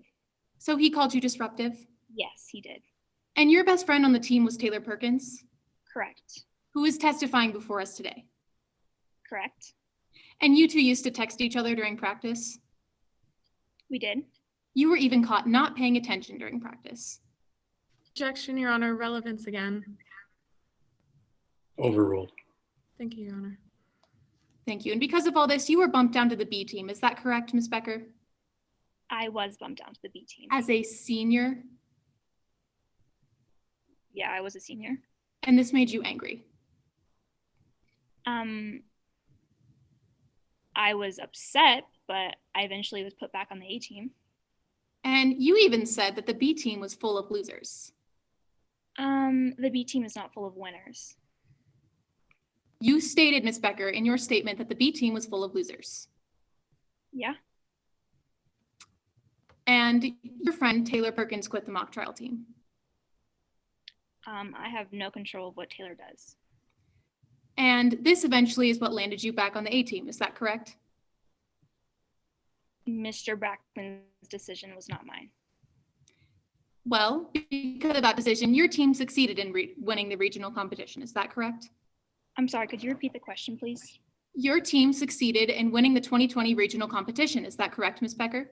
That is correct. And you claim that this is because of you? I did have a big part in the success. So for the jury, is that a yes? You claim that this win is because of you? It's a team effort. I helped. But you claim that it was because of you because you won the Best Attorney Award. I did win the Best Attorney Award. And your coach Brackman did not congratulate you for this. I don't have control of what he did. And regardless of what you have control over, this made you really angry. I mean, he is my coach, so it would be nice if he did congratulate me, but it's not that big of a deal. Well, it wasn't that big of a deal, but following it, you stormed out of practice, didn't you, Ms. Becker? Following it, he also confronted me. You called him the worst coach in the state. He did kick me off the team. And you called him the worst coach in the state, Ms. Becker. I did call him that. And you stated in direct that you were using a dry erase marker during your practice during regionals? Yes. And when you stormed out of practice, you took that marker with you, didn't you? I took the dry eraser marker with me. But this dry erase marker was actually a permanent marker. Unfortunately, it was. And you wrote in giant letters across Mr. Brackman's Porsche, Worst Attorney Award. Objection, Your Honor, improper character evidence. If I may respond, Your Honor? Yes. This goes directly to the motive, bias, and interest of this case. Avery Becker is the defendant, and Mr. Brackman is the victim of this crime. If Avery Becker is guilty of this crime, it's directly important as her past actions and past interactions with Coach Brackman. May I respond, Your Honor? Briefly. Under Rule 404B, evidence of any other act or crime is not admissible to prove a person's character in order to show that they acted with that trait in this case. Sustain the objection. Thank you, Your Honor. Ms. Becker, you wrote on the car. Yes. And regardless of whether or not you regret this, you cannot undo this action. I tried to undo it, but unfortunately I could not get a hold of Mr. Brackman. And afterwards, after you wrote on the car, you went home and cried. Yes, I was upset. And you told your mother that you would get back at him if it was the last thing that you ever did. Objection, Your Honor. Same objection, improper character evidence, except under Rule 404A this time. What's your response, counsel? I don't believe this is improper character evidence. I believe it goes directly to her motive, bias, and interest in this case, as she is the defendant. And if she had stated that it was, if she would get back at him if it was the last thing that she ever did, I believe that it's directly relevant. May I respond, Your Honor? There's no need. I'll overrule the objection. Thank you, Your Honor. Thank you. May I re-ask the question, Your Honor? You may. Oh, sorry. Never mind. Your Sorry, Honor? can you ask the question, The please? witness has ruled, so you can go ahead. Sorry. Ms. Becker, you told your mother that you would get back at him if it was the last thing that you ever did. I was upset that he kicked me off the team, so Is that a yes, Ms. Becker? I was venting to my mother, so yes. Thank you. Your Honor, no further questions for this witness. Any redirect from the No, defense? Your Honor. No, Your Honor. Any further witnesses? The defense rests. Are both sides prepared for closing? Yes, Your Honor. Prosecution, why don't you go with your closing? Thank you, Your Honor. May it please the court. Your Honor, opposing and co-counsel, ladies and gentlemen of our jury. Wrath, revenge, repercussions. Ms. Admire introduced these three words to you in her opening statement today, and the evidence showed why they are part of the murder of Mackenzie Brackman. Mr. Brackman's attempt to discipline Avery Becker triggered the defendant's wrath. The defendant then sought revenge. To break in and trash someone's home is burglary. This was a burglary gone terribly wrong. As a result, Mr. Brackman suffered the ultimate repercussions. The prosecution has carried its burden to prove the charges against Avery Becker. Second-degree burglary of a dwelling requires that Avery Becker knowingly entered unlawfully into a dwelling with the intent to commit the crime. Jury instruction number 9 defines criminal mischief as knowingly damaging real or personal property of another person. The evidence is clear that Avery Becker intended criminal mischief. You saw the text. The idea that teenager Alex Cifuentes falsified texts is the defense grasping at straws. Avery Becker was livid for being kicked off the mock trial team, and Coach Brackman could feel her wrath. This was not the first time the defendant damaged Mr. Brackman's property out of anger. Remember the permanent marker on the car. Members of the jury, a burglary gone wrong can lead to murder in the first degree. Jury instruction number 7 explains that. If you find that Mackenzie Brackman died in the course of a second-degree burglary, then whoever was involved in that burglary committed first-degree murder. In this case, that person was Avery Becker. There is no question that Mackenzie Brackman died from a stab wound with a kitchen knife in his home. We have also proven to you that Mackenzie Brackman died during the course of a burglary. The ring video that makes clear that an uninvited individual entered the home and then ran away. Kyle Cusack carefully reviewed and analyzed the evidence and provided you with the careful and credible reconstruction of the events of March 6th, 2020. There was a scuffle, a broken dish, and the text messages. This man was stabbed when things went wrong with Avery Becker's plan to trash that house. Her plan for revenge. Detective Markowitz has clearly explained the significance of the cell phone data. Ladies and gentlemen of the jury, Avery Becker was there. And how does the defense explain away this evidence? They present the defendant and the defendant's biased best friend. They tell you that Avery Becker, who was never without the phone, somehow and for some reason was without the phone on the one day that the phone is traced to a murder scene. Ladies and gentlemen, we don't have to prove that Avery Becker had the intent to murder Coach Brackman.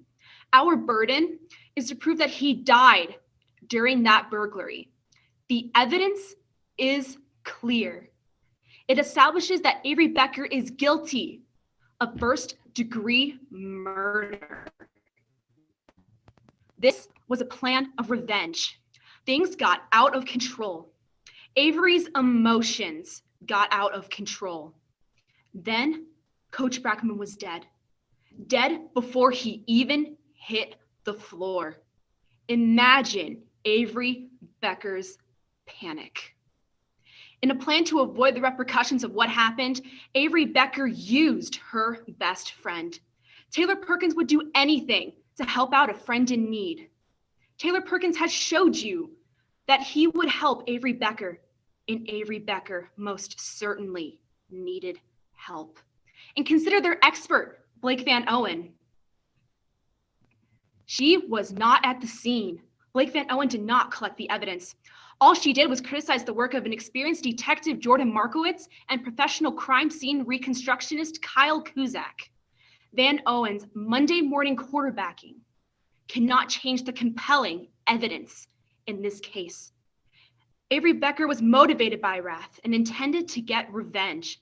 and Mr. Brackman suffered the ultimate repercussions during that burglary. Now it is time for the defendant to experience the rightful, legal repercussions through your verdict. Avery Becker is guilty of second-degree burglary of a dwelling and murder in the first degree. Thank you. Defense closing, please.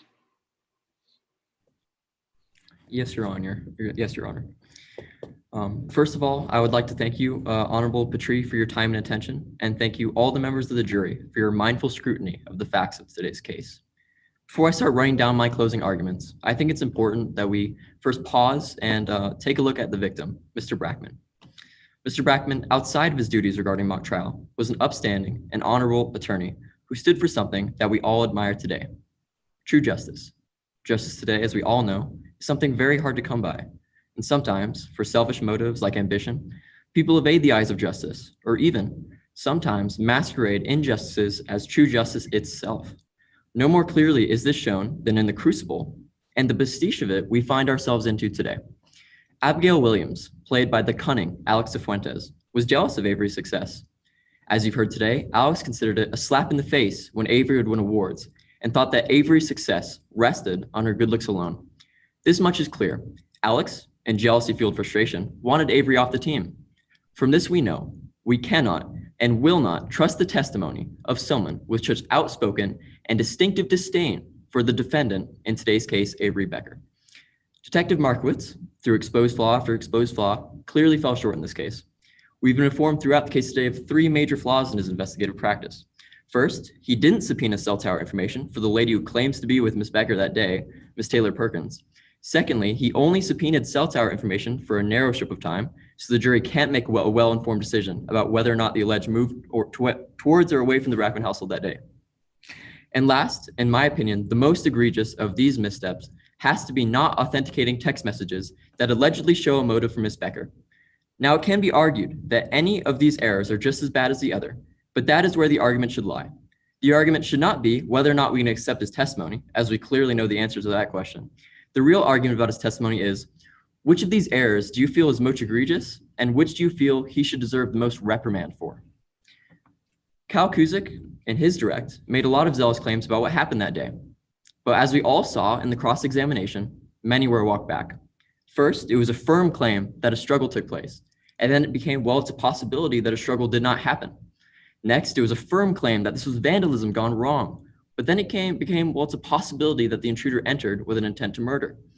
Possibilities like these have no room in a court of law. What we need is certainty. Kuzik did not deliver that. Next, we heard from 3 witnesses for the defense. First, Taylor Perkins dictated with resolute certainty that Avery was with her when the murder took place, and that sweet Avery held no ill intent for her coach. It is clear from this alibi that Avery neither had the means nor the motive to kill Coach Brackman.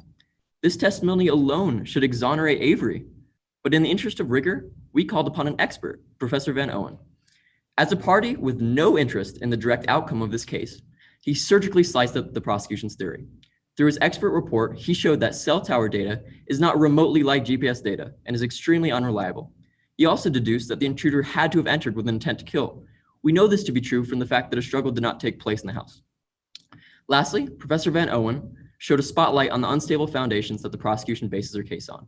From unauthenticated text messages to a prime suspect unaccounted for, the question remains, why are we here? To conclude this tale, we heard from Avery Becker. Ms. Becker earnestly explained the vapid remnants of the accusations made against her. She showed to us all today that she respected Mr. Brackman, the coach who brought her to state. Although at times she had differences of opinions with Mr. Brackman, at no point did it ever cross her mind to lay a finger on her acclaimed mentor. The prosecution today attempted to instill 3 words into our memory: wrath, revenge, and repercussion. But the defense responds with 3 words of our own: reputation, reversal, and retribution. Reputation for the esteemed reputation of our expert witness, Professor Van Owen; reversal in how Alex turned out to be the emotional egomaniac that the prosecution claimed Avery to be; and retribution in the exoneration that you will give Avery after she has been wrongfully accused. Lastly, I remind you all of the burden of proof. You might have heard words thrown around like by preponderance of evidence or beyond reasonable doubt. What do these words mean exactly? The criteria for this case is beyond a reasonable doubt.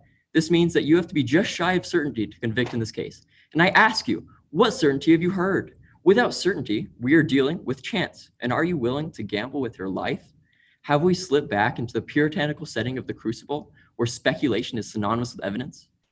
If your answer is a no to that question, vote a strong no on the charges of murder and the charges of vandalism. Thank you. Okay, thank you all. Amy, we need everybody to stick around while the scorekeepers tally up, correct? Correct. Okay. I will let you know when we get all the score sheets, and then you guys can go ahead. But if you want to, kind of talk to them a little bit, that's fine too. Sure. Well, just to kill time. This was very enjoyable for me. It was very well done by everyone involved.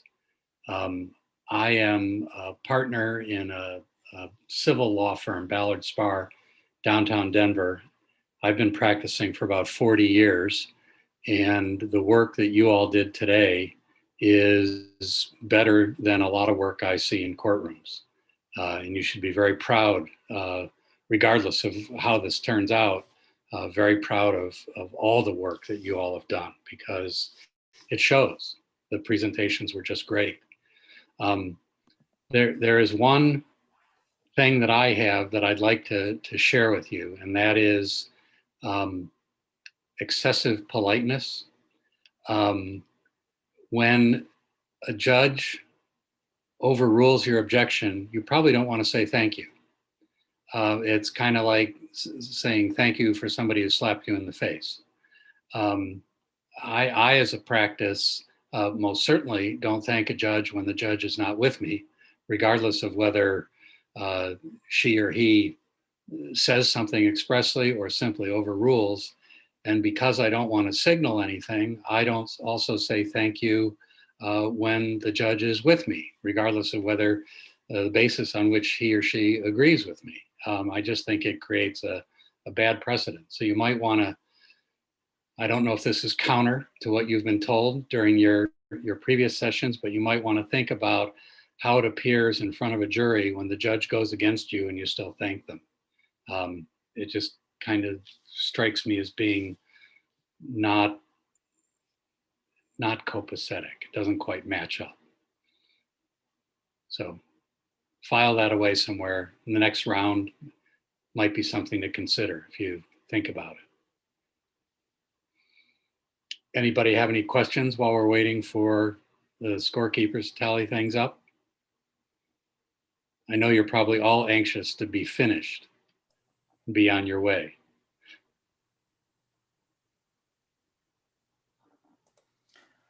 We're waiting on one more score sheet.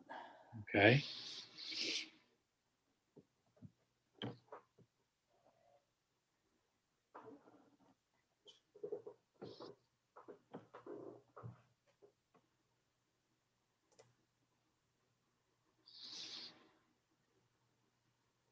I also have to congratulate you on doing the Zoom stuff.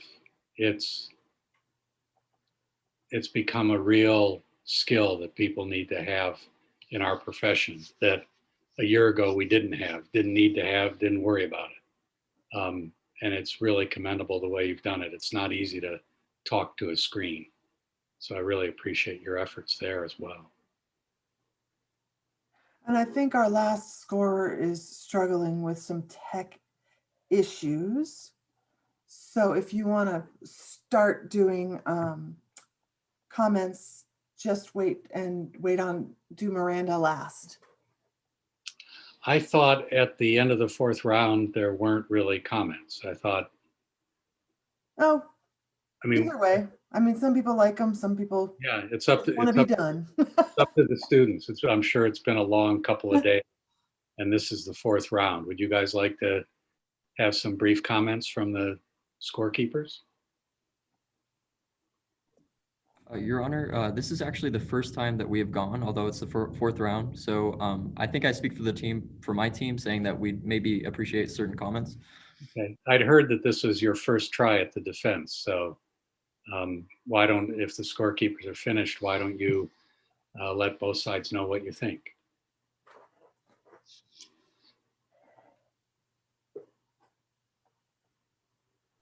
Yeah, I'll take a swing first. Yeah, I really liked the burden of proof references by the prosecution early in the opening and the closing. I thought that was very helpful.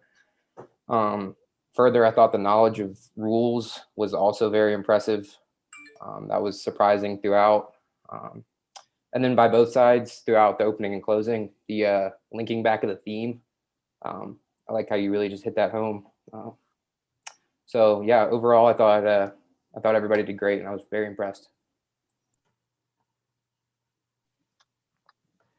Yeah, I'll go next. I echo what Cole said. Y'all, holy cow! I think this was impressive. I think all of us are incredibly impressed by both sides' knowledge of the facts and the intricacies of it, and being able to think on your feet.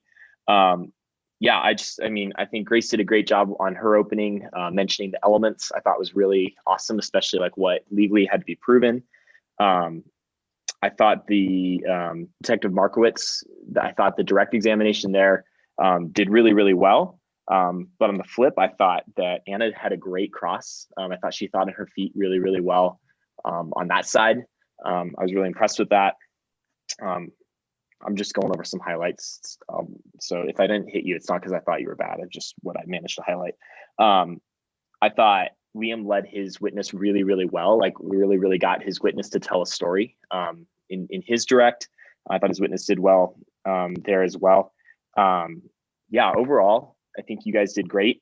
The only piece of constructive criticism I'd give is that as an old person who hasn't been in high school in a while, things about the Crucible kind of went right over my head. I'm sure it's a great, great theme, but I don't know if I was able to connect with that because AP Lit was a long time ago for me. So, but great work, everyone.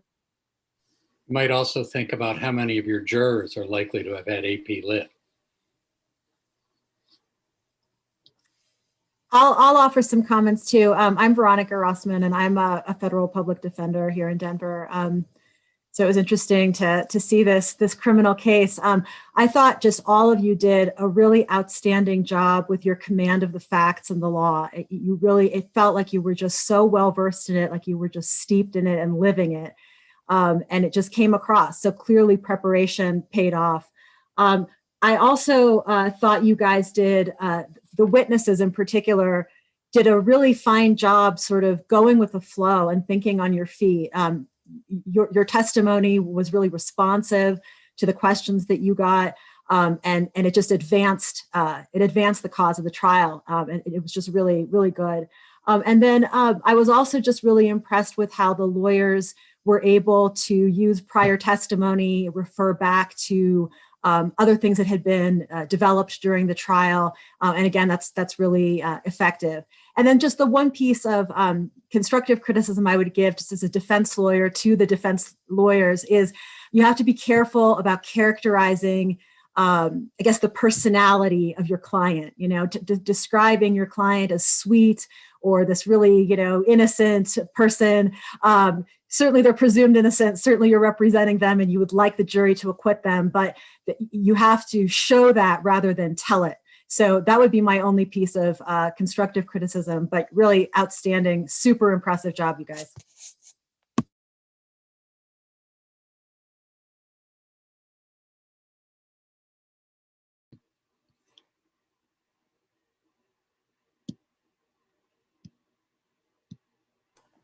Miranda, do you have any comments for them?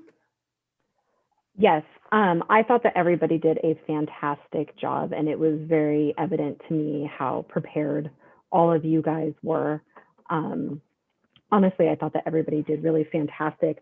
I also wanted to say that Ms. Kemper, I thought that you used really effective pause during your closing. I thought that was very impressive and very nicely done. I think that if you guys are the future of our legal community, then we are all in very good hands. And it has been a pleasure getting to participate with you guys today.